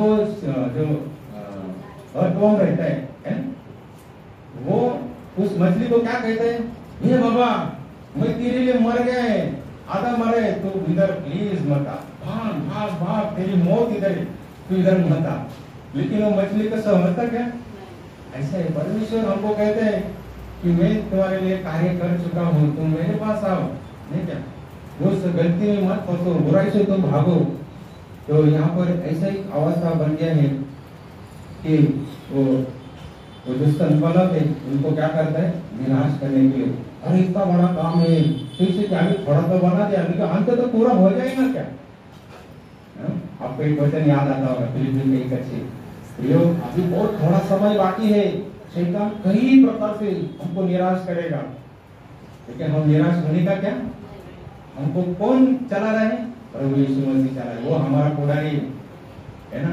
हमारा पूरा आशा और भरोसा प्रभु पर है। प्रभु जीवित है और उसने हमको यहाँ पर इकट्ठा किया है। हम उसका शरीर का अंग, हम उसका शरीर है, और वो जरूर हमको ये पूरा करेगा। फिलिपियों के 1:6 मुझे इस बात का भरोसा है कि जिसने तुम में अच्छा काम आरंभ किया है वही उसे यीशु मसीह के दिन तक पूरा करेगा। मैंने शुरू में बताया, प्रभु का कार्य कभी भी रुकने वाला नहीं। परमेश्वर का हाथ इतना शक्तिशाली है, आज तक उसके कार्य को कोई भी नहीं रुका सकता है। He is almighty, all powerful and ever living God. वो हमेशा जीवित रहने वाला एक साथ परमेश्वर है ना। इब्रानी का 13:8 में क्या लिखा है? हालेलुया, प्रभु यीशु मसीह कल आज और ये वचन के द्वारा ना हर वक्त हम प्रभु का वचन सुनते तो हमें क्या यकीन होना चाहिए? प्रभु का वचन सत्य, एक दिन सब कुछ बदलने वाला है। हमारा वेदना तकलीफ सब खत्म होने वाला है। ये हमें कभी भी नहीं भूलना है। क्यों हम बार बार इकट्ठा थे, किसके लिए हम प्रार्थना करते, हमारा क्या उद्देश्य इस संगति करने का, इस बार बार ऐसा इकट्ठा होते, इकट्ठा होने का क्या मकसद है, ये हमको जानना चाहिए। ये हमको पक्का मालूम है, ये कार्य परमेश्वर जरूर आगे बढ़ाएगा, अभी तक हमें साथ देगा। और ये जो शत्रु लोग आप इसको निराशा करने के लिए प्रयत्न कर रहे हैं, इनका कुछ भी बनने वाला नहीं, इसको सब मालूम है ना। ये जरूर प्रभु यहाँ तक लेके है, अभी बचा हुआ काम भी जरूर पूरा हो जाएगा। तो उसका नेहमिया का 4 उसका 4 और 5 में हम देखते हैं, हमारे परमेश्वर सुन ले कि हमारा अपमान हो रहा है और उनका किया हुआ अपमान उन्हीं के सिर पर लौटा दे और उन्हें बंदवाई के देश में लुटवा दे। उनका आदर मत तू न ढाप और न उनका पाप तेरे सन्मुख से मिटाया जाए, क्योंकि उन्होंने मुझे शहरपना बनाने के लिए सामने क्रोध दिलाया है। देखो प्रियो, परमेश्वर के कार्य को कभी भी रुकावट नहीं डालना चाहिए, है ना। एक बार प्रभु यीशु मसीह ने प्रेषित पौल को कहा, सॉल सॉल तू मुझे क्यों सताता है? तुझे उस शब्द हिंदी में क्या मालूम नहीं, मराठी पारण्य म्हणना है, पारण्य और तुला लात मारना, गॉड्स, इंग्लिश में गॉड्स बोला है ना। मतलब एक बहुत नोकीला किला, उस पर तुझे लात मारने के लिए बहुत मुश्किल है। जो कोई भी परमेश्वर के कार्य को रुकावट डालता है, नहीं क्या, परमेश्वर उसके खिलाफ में हो जाता है। उसको क्या हो जाएगा हम नहीं बोल सकते। प्रेषित पौल इतना भयानक मसीह लोगों को विरोध करता था, कितने लोगों को बुरी तरह से मारा, कितने लोगों को खत्म किया, और ऐसा वो सामन के साथ आगे बढ़ रहा था। लेकिन प्रभु का अनुग्रह उस पर हुआ, प्रभु ने उसको बचा लिया, नहीं तो वो प्रेषित पौल भी खत्म हो जाता था, है ना। मतलब कोई भी परमेश्वर के उसके कार्य को विरोध करना मतलब बहुत बड़ा आपत्ति को आमंत्रित करने के बराबर है ना। दुनिया में भी हम देखते तो सरकारी कार्य रहता है, उसको अगर कोई ऑब्जेक्शन करेगा या उसमें रुकावट डालेगा तो उसके लिए गवर्नमेंट ने सजा रखा है। तो ये तो सबसे बड़ा गवर्नमेंट है, और उसने बोला है जाओ ये सुसमाचार जीवन का वचन सबको बताओ। अब इसके अंदर अगर कोई रुकावट करता है तो परमेश्वर उसका खिलाफ में हो जाएगा। अभी ये यहाँ पर ये बात हुआ है कि वो लोग उसको निराश करने के लिए प्रयत्न करते हैं, तो यहाँ पर वो उनके लिए बोलते हैं प्रभु इनका तुम दोष देखो, उनको तुम समझाओ, है ना। उसका रोमन का 16:17 में लिखा है, रोम का 16:17। प्रभु के कार्य में हम कभी भी रुकावट नहीं करना चाहिए। भाइयों, मैं तुमसे विनती करता हूँ कि जो लोग उस शिक्षा की विपरीत जो तुमने पाई है फूट डालने और ठोकर खिलाने का कारण होते हैं, उन्हें ताड़ दिया करो और उनसे दूर रहो। हाँ, जो मंडली में फूट लाते हैं, दूसरे की विश्वास को ठोकर करने का प्रयत्न करते है ना, ऐसे लोगों से दूर रहो। हमें हमेशा परमेश्वर के कार्य के लिए प्रोत्साहन करना है, जैसे कि इब्रानी का 3:13 में लिखा है, जब तक आज का दिन कहलाता है एक दूसरे को प्रोत्साहन करो। ये बहुत सुंदर बात है। परमेश्वर हम सब से यही कार्य की अपेक्षा करता है, और जो कोई ऐसा कार्य करेगा उसके लिए एक बहुत बड़ा सम्मान भविष्य में प्रभु ने रखा है। तो यहाँ पर आप देखते कि यीशु मसीह ने एक बार कहा कि जो दूसरों को अड़थड़न बनते हैं, हाँ, तो उनके लिए भला होगा कि वो जाते का जो तला रहता है क्या, मिलस्टोन, वो गले में टांग कर वो समुद्र में डूब जाए। मतलब हम कभी भी किसी को भी परमेश्वर के मार्ग में चलने से उसको रुकावट नहीं करना चाहिए, उस पर ठोकर का कारण नहीं बनना चाहिए। तो दानियल का 12:3 में ये बात तो लिखा है कि जो पढ़े दानियल 12:3, तब सिखाने वाले की चमक आकाश मंडल की सी होगी, और जो बहुतों को धर्मी बनाते हैं वे सदा तारों के समान प्रकाशमान रहेंगे। हाँ, कभी भी है ना, जो भी प्रभु के कार्य में लोगों को, प्रभु के लोगों को प्रोत्साहन करते, उनको भी धर्मी बनने के लिए, परमेश्वर के राह में चलने के लिए प्रोत्साहन करते, उनको बहुत बड़ा रिवॉर्ड स्वर्ग में रखा है। तारों की नहीं बहुत चमक में आना है ना। मत्ती 13:43 में भी यही बात को लिखा है। मत्ती का 13:43 में यही बात को प्रभु ने कहा है। उस समय धर्मी अपने पिता के राज्य में सूर्य के समान चमकेंगे। देखो, बहुत बड़ा रिवॉर्ड उनके लिए रखा है जो लोग दूसरों को प्रोत्साहन करते, और जो लोग क्या करते हैं, दूसरों को गलत रास्ते में जाने के लिए प्रोत्साहन करते हैं। ऐसे भी कुछ दुनिया में लोग, तो वो लोग को बाइबल कहता है उनको क्या मिलेगा, सजा मिलेगा। कोलोसियन 3:25 में लिखा है बात को। वो परमेश्वर कभी उससे बात नहीं करेगा, वो बराबर, क्योंकि जो बुरा करता है वो अपनी बुराई का फल पाएगा, वहाँ किसी का पक्षपात नहीं। देखिए अभी यहाँ पर संगलत को निराशा किया, सब कुछ आधा काम हो गया, फिर बोलते अभी सब पूरा कर सकेंगे, नहीं, ये बहुत बड़ा काम है, नहीं होगा। ऐसा करके कई मार्ग से उनको निराश करने के लिए प्रयत्न किया। और अभी आप देखते हो लोग ने जो नियमों का चेक 4:6 में लिखा है कि वो लोग ने एकदम मजबूत रीति से मन में ये निर्णय लिया था कि हमें ये काम पूरा करना ही है, और परमेश्वर हमारे साथ है। हम लोगों ने शहरपना को बनाया, और सारी शहरपना आधी ऊंचाई तक जुड़ गई, क्योंकि लोगों का मन उस काम में नित लगा रहा। नीति सूत्र का 4:23 में लिखा है, सर्व रक्षण वस्तु से बढ़कर हृदय का रक्षण कर।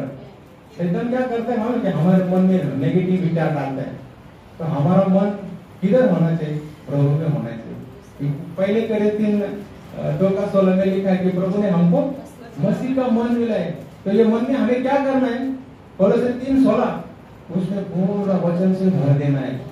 हमेशा इस वचन का हम ध्यान करते रहना है, स्वर्गीय बातों पर मन लगाते रहना है। तो भी मालूम है वो शैतान के विचार को मन में आने नहीं देने का। एक स्ट्रॉन्ग मसीह जीवन कौन सा है मालूम, जो अपने हृदय में कभी भी जो नेगेटिव बातें आती है उसको तुरंत क्या करता है, वो उखाड़ के फेंक देता है। चाह कैसी गालती अपन, वो चाह पूरा पत्ती में रह जाते हैं, वैसे गाली में रह जाता है, चाह नहीं कर। ऐसे हमारा मन को हमें एक स्ट्रॉन्ग फिल्टर लगाना है। और ये कब संभव होगा, जब हमारा हृदय परमेश्वर के वचन से भरा होगा। हम वचन के रात दिन क्या करते हैं, मनन करते हैं, तब ये बात जरूर संभव हो जाएगा। और वचन संहिता 1 अध्याय का 1 से 2 ये बात को लिखा है।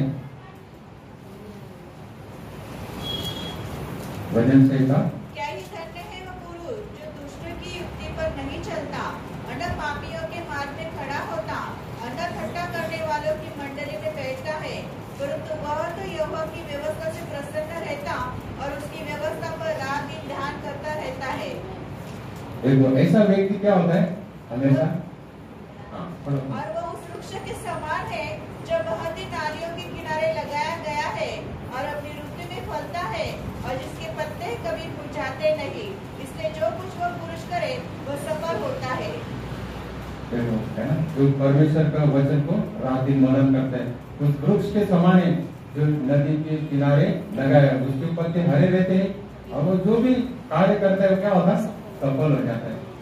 2 कोरिन्थियों का 10 आते हैं 3 से 5 में लिखा है ना, जब भी नेगेटिव विचार आता है उसको हम तुरंत आइडेंटिफाई करना चाहिए वचन के द्वारा। क्योंकि यद्यपि हम शरीर में चलते फिरते हैं तो भी शरीर के अनुसार नहीं लड़ते, क्योंकि हमारी लड़ाई के हथियार शारीरिक नहीं पर गढ़ों को ढा देने के लिए परमेश्वर के द्वारा सामर्थ्य है। इसलिए हम कल्पनाओं का और हर एक ऊंची बात का जो परमेश्वर की पहचान के विरोध में उठती है खंडन करते हैं और हर एक भावना को कैद करके मसीह का आज्ञाकारी बना देते हैं। आप भी हमारा हृदय में प्रभु का वचन भरा हुआ है, तो जिस वक्त एक अनोर की विचार आएगा, मसीह के विचार के विरोध का विचार आएगा, तो तुरंत वो वचन उससे लड़ेगा, नहीं ये प्रभु का विचार नहीं है ना। अभी शैतान बोलेगा चलो आज पिक्चर देखने को जाएंगे या कुछ भी गलत बात हमारे मन में डालेंगे, लेकिन प्रभु का वचन हमें तुरंत याद दिलेगा, नहीं तो प्रभु का जय नहीं, ये कार्य भी नहीं जानना चाहिए, है कि नहीं। लेकिन हमारे हृदय में वचन नहीं रहेगा तो हमको धोखा दे सकता है ना। एक बार दाऊद के मन में शैतान ने क्या डाला, इस्राएल की सेना कितना है उस संख्या को गिन ले ताकि समझे कि इस्राएल की ताकत कितनी है। लेकिन क्या परमेश्वर घोड़े या सेना के बल के अनुसार, संख्या के अनुसार इस्राएल को विजय देता था? नहीं, परमेश्वर उनको विजय देता था। और जो सेनापति था नहीं, या वो भी कहते हैं महाराज परमेश्वर इस्राएल की सेना को लाखों की लाखों बना दे, क्यों आप इसको संख्या को गिनना चाहते? लेकिन दाऊद ने उसको ओवरऑल किया, नहीं आप उसको गिनाओ। और हम देखते हैं उसके कारण कितना बड़ा विपत्ति वहां पर आएंगे। तो हमें शैतान क्या करता है, हमारे मन में नेगेटिव विचार आता है, जब वो विचार हमारे हृदय में घर बन जाता है फिर उसका शत्रु का काम क्या हो जाता है, सफल हो जाता है। तो यहाँ पर हम देखते हैं कि नेहम्याह और उसके जो संगी लोग थे वो लोग का मन में एकदम दृढ़ निश्चय था कि नहीं परमेश्वर हमारे साथ में। अभी तक इस 4 अध्याय तक वो लोग बहुत उत्साह के साथ आगे बढ़ रहे, एक जुट के साथ आगे बढ़ रहे। लेकिन शैतान जो दुश्मन है वो शांत बैठे क्या नहीं, फिर भी कैसा भी उनको पीछे करने के लिए वो प्रयत्न करता है। फिर उसके 4 अध्याय का 7 और 8 में हम देखते हैं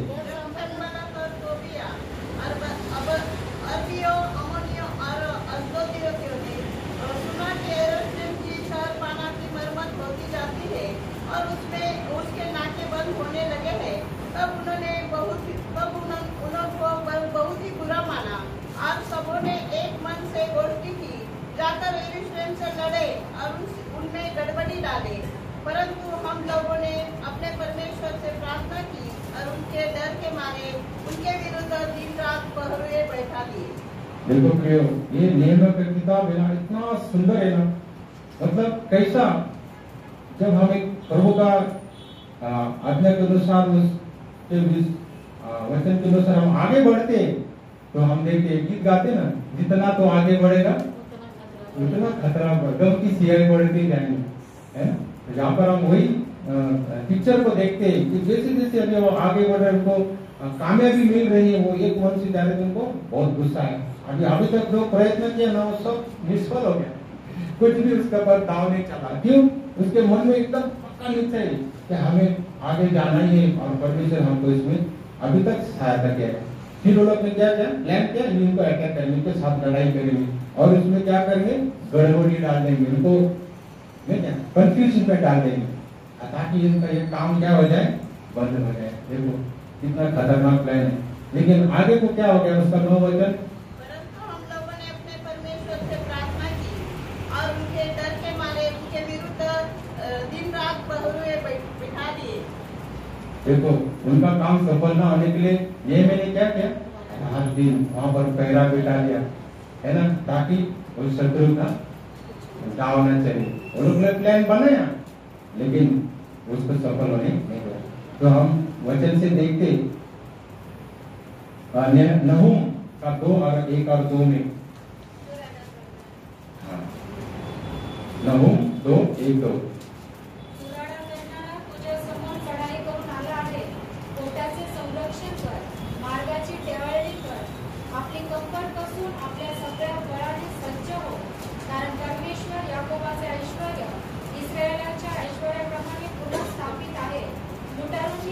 बंद। तो यहाँ पर नहूम का किताब कहता है कि सत्यानाश करने वाला तेरे खिलाफ में आ रहे थे, तो क्या कर पूरा आपको देखता हुआ चौकसी रहो और अपनी कमर पर अपना बल बढ़ा दो। उस जमाने में ना, अभी तो क्या बोलते हैं, रडार बटे, लेकिन शत्रु हमारे पास आ रहे थे डालने के लिए। लेकिन उस जमाने में क्या था, एक बहुत ऊंचा बुरुज रहता था, नहीं क्या, और वो बुरुज से कई किलोमीटर उनको दिखाई देता था, और वो शहर को क्या रहता था, दीवार रहता था। तो जब ऊंचा था तो वो वॉचमैन को बहुत दूर से दिखाई देता था कि कोई शत्रु, कोई तो भी एक सेना आ रहा है, नहीं क्या, दूर से देख के क्या करता था, उसको खबर नीचे दे देता था। तो यहाँ पर नहूम कहता है कि तेरा पूरा बल को क्या कर दे, और वो जो कोट है ना, अगर दीवार में छेद हो गया तो क्या होगा, उधर से शत्रु का आना जाना शुरू हो जाएगा, है ना। तो ये अलग वाले का दीवार बताता है ना। हमारे जीवन में हमेशा पवित्रता को बनाए रखना है, क्योंकि शत्रु देखता है कोई भी हमारे से गलती हो गया तो उसके द्वारा वो क्या करता है, हमको नीचे गिराने की कोशिश करते हैं। आपको मालूम है, ये जो बड़े बड़े ट्रक रहते हैं, तो कितना भयानक लोड लेके भी आते, वो टायर भी कितना कमजोर रहता है, लेकिन वो टायर का कमाल क्या है, जब तक उसमें हवा है वो सब लोड लेके एकदम सहज चलता है, लेकिन जिस वक्त उसमें से हवा चली जाएगी तब वो इतना भारी बोझ को लेके जाने के लिए असफल बन जाता है। इसी प्रियो हमारे जीवन में अलग वही बहुत जरूरी है। फिर लूका 21:36 में हम देखते हैं, यीशु मसीह ने कहा, इसलिए जागते रहो और हर समय प्रार्थना करते रहो कि तुम इन सब आने वाली घटनाओं से बचने और मनुष्य के पुत्र के सामने खड़े होने के योग्य बनो। हाँ, जागते रहो और प्रार्थना करो। प्रियो, हम लोग कॉलेसन 1:13 के अनुसार उस अंधकार के साम्राज्य से छिड़कर पुत्र के राज्य में लाए। तो हमारा शत्रु शांत बैठता है क्या? नहीं, उसका पूरा प्रयास रहता है कि ये व्यक्ति जो मेरे बंधन से छूट गया है, इसको वापस कैसे गुलाम बनाएगा। इसलिए गैलेशियन 5:1 में लिखा है कि तुम्हें मसीह ने स्वातंत्र किया है, उस पारतंत्र में फिर से नाम रखो।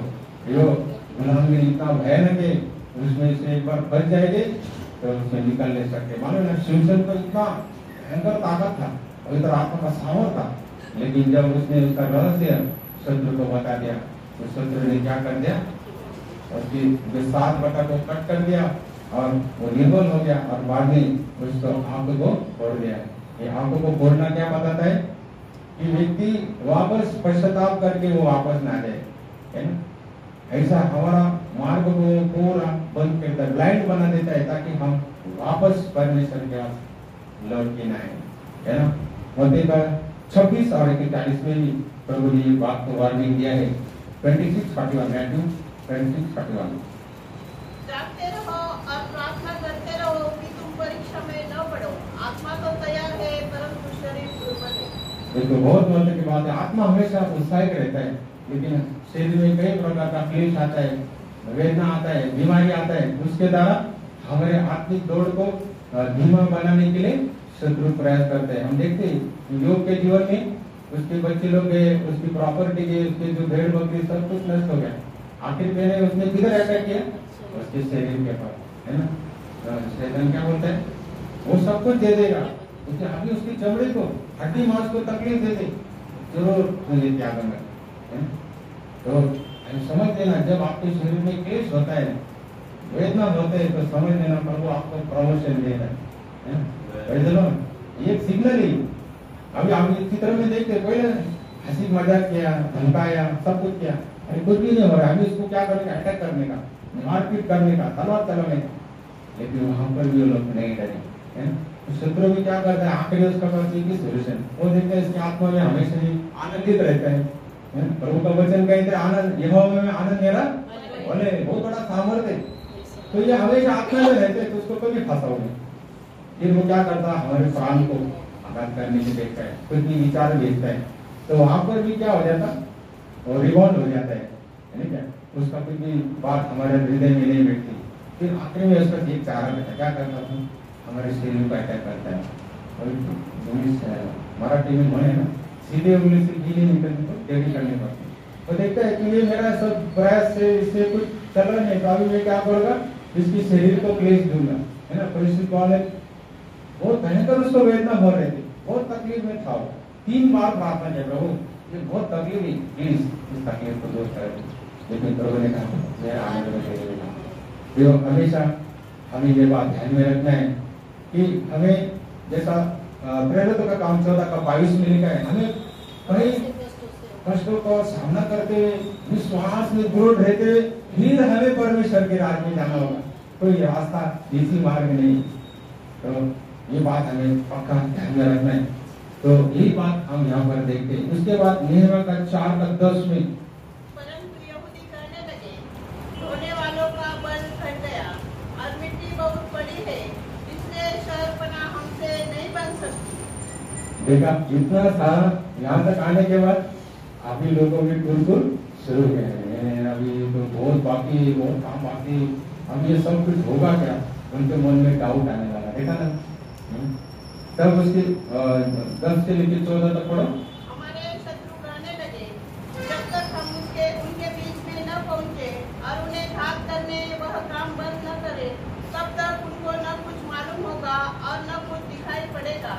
फिर तो यहूदी उनके पास आसपास रहते थे, उन्होंने सब स्थानों से 10 बार आकर हम लोगों से कहा, तुमको हमारे पास लौट आना चाहिए। इस कारण मैंने लोगों को तलवारें, बर्छियां और धनुष लेकर शहरपनाह के पीछे सबसे नीचे के खुले स्थान में घराने के अनुसार बैठा दिया। तब मैं देखकर उठा और रईसों और हकीमों और अन्य सब लोगों से कहा, उनसे मत डरो।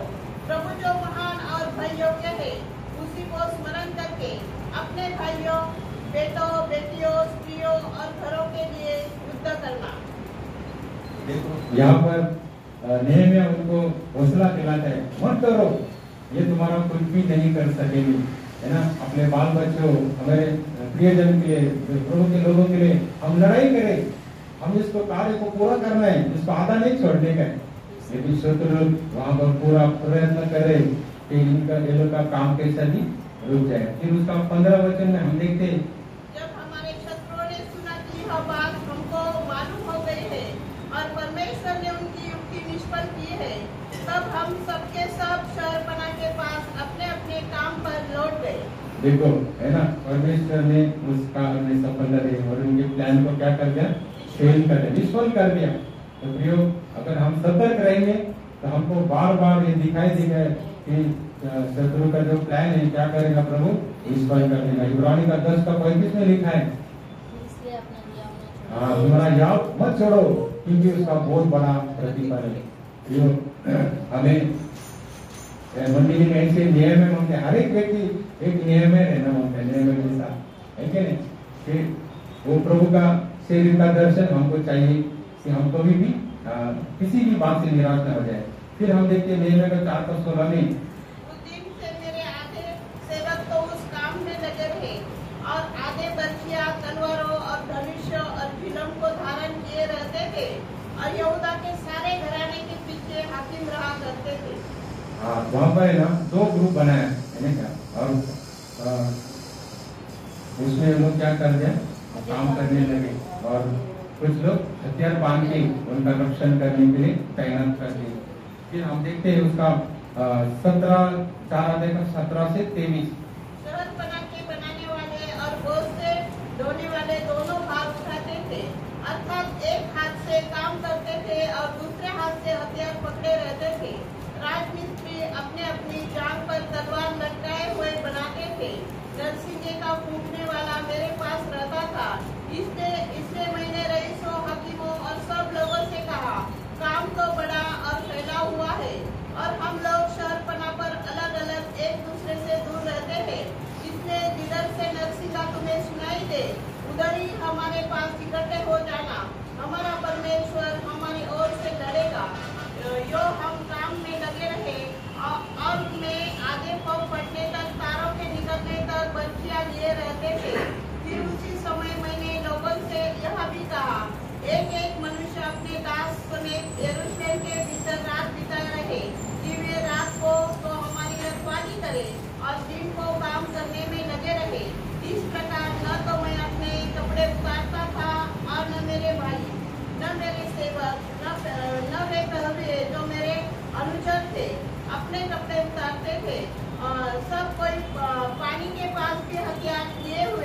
करते थे।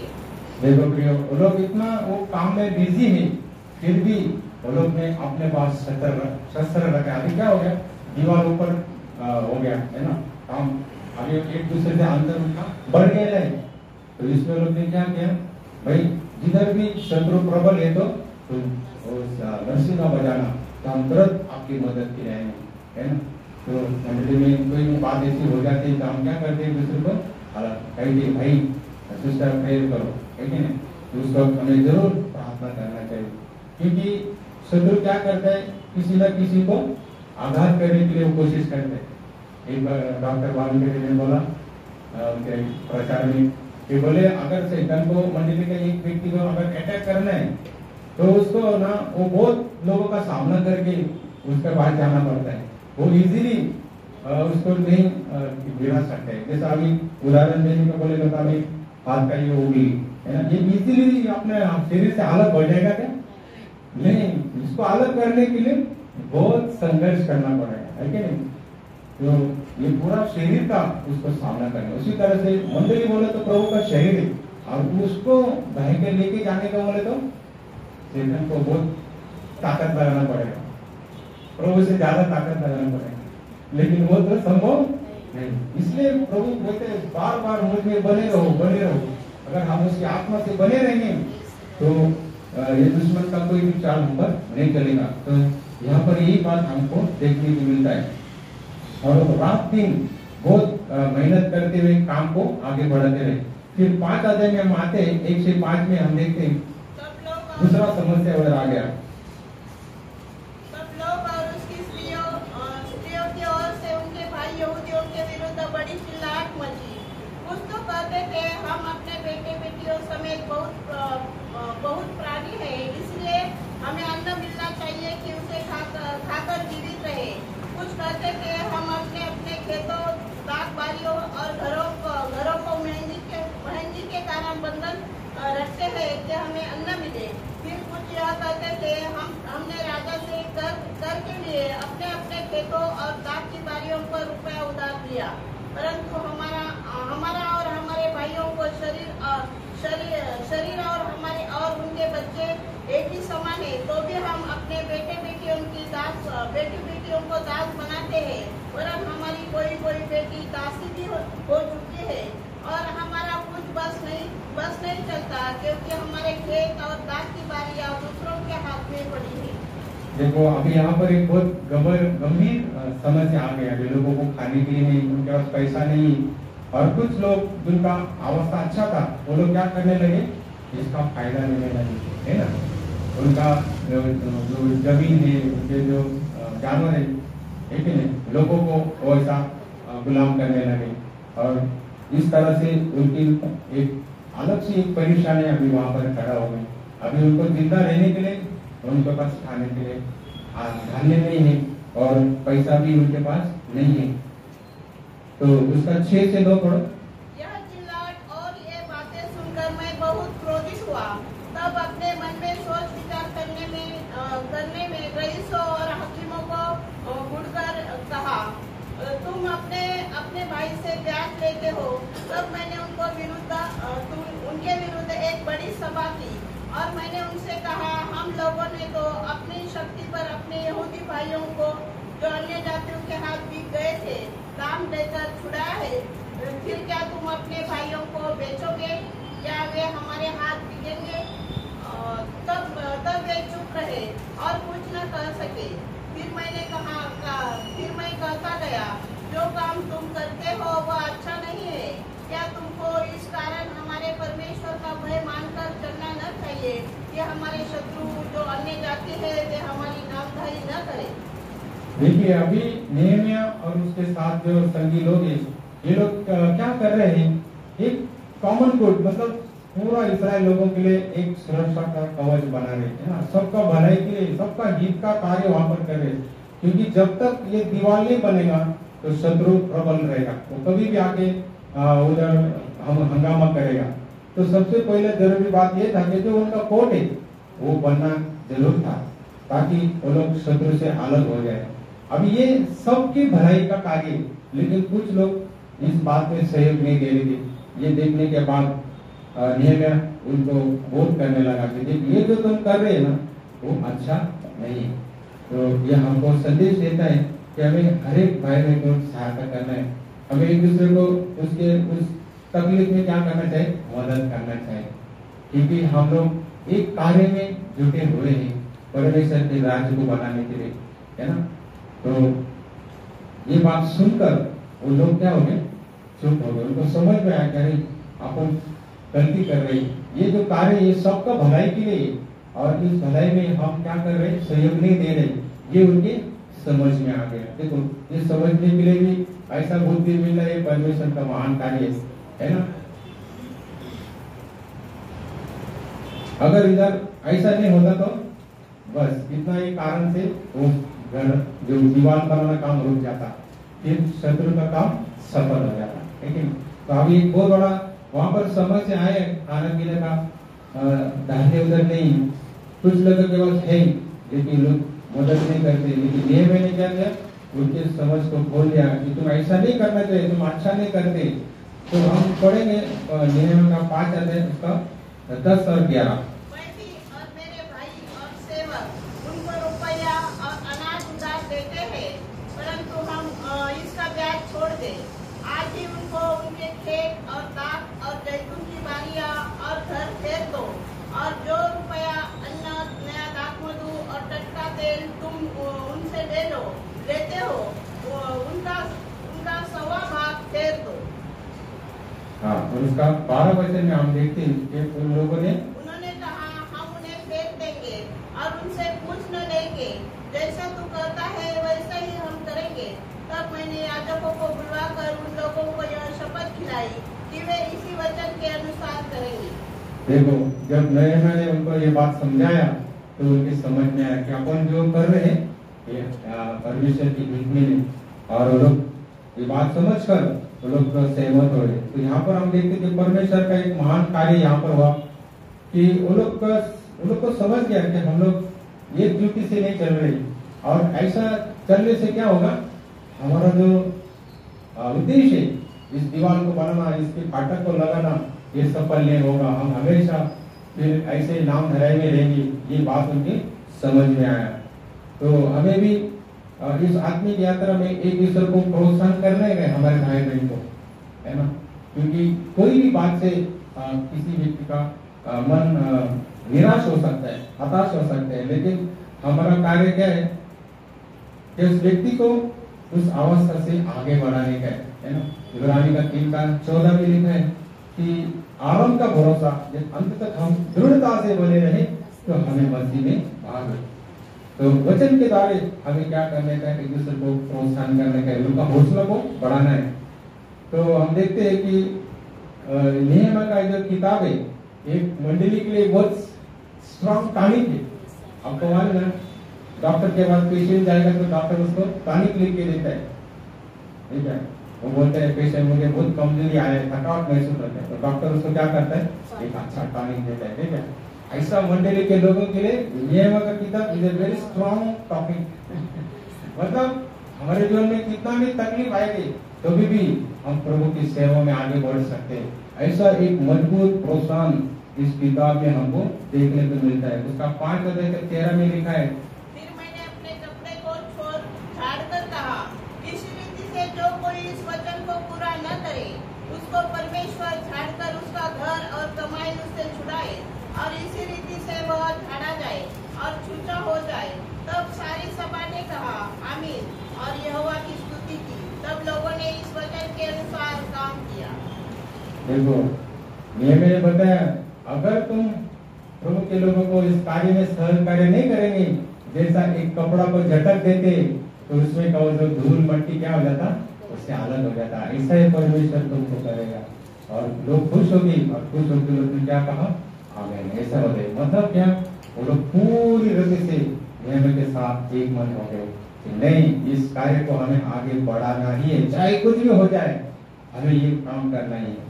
तो आगे तो हम देखते हैं कि और भी बहुत से नेहम्याह के अच्छे गुण वहाँ पर एक सिर्फ 5 अध्याय तक आए हैं। तो वहाँ पर वो कहता है उसका 5 अध्याय का 14 से 18 में कि हम लोग किसी के लिए बोझ नहीं बने। देखा ना, जैसा प्रेषित पौल के जीवन में हम देखते कि वो खुद सेवा करके मतलब काम करके सेवा का ही करता था, उसके साथ में चलते थे, उनका भी वो खर्चा क्या करता था, अपने कार्य से करता था। तो यहाँ पर हम देखते कि नेहमिया इतना बड़ा कार्य तो कर रहे हैं, लेकिन फिर भी वो किसी के लिए वो बोझ नहीं बनता था, है ना, आगे को दे। तो यहाँ पर हम रुकेंगे और भी आगे की बातें अगर नेक्स्ट टाइम मौका मिला तो उसमें से हम शेयर करेंगे। तो प्रियो, अभी तक जब हमने वचन सुना है, इसका सारांश हमें क्या मिलता है कि हमें परमेश्वर के कार्य को आगे बढ़ाने का है। एक दिन परमेश्वर बहुत बड़ा सम्मान हमको देने वाला है और ये कार्य परमेश्वर का है। ये कार्य कभी भी बंद नहीं होगा, है ना, कोई भी उसको रुका नहीं सकता है ना। भजन संहिता 103 का 20 में लिखा है, जो परमेश्वर के वचन को पालन करते हैं वो शूरवीर है ना। परमेश्वर उन लोगों से काम लेता है जो विश्वास योग्य है, जो उससे भरोसा करते हैं, अपने प्रभु को पूर्ण तरह से बोल मानते हैं। प्रभु उनके द्वारा इस कार्य को आगे बढ़ाता है। तो प्रभु ने हमको उसके साथ सहकर्मी किया है परमेश्वर के राज को बनाने के लिए और परमेश्वर के राज को मजबूत करने के लिए। तो यहाँ पर हम रुकेंगे। अभी हम तो आप आशीष दें।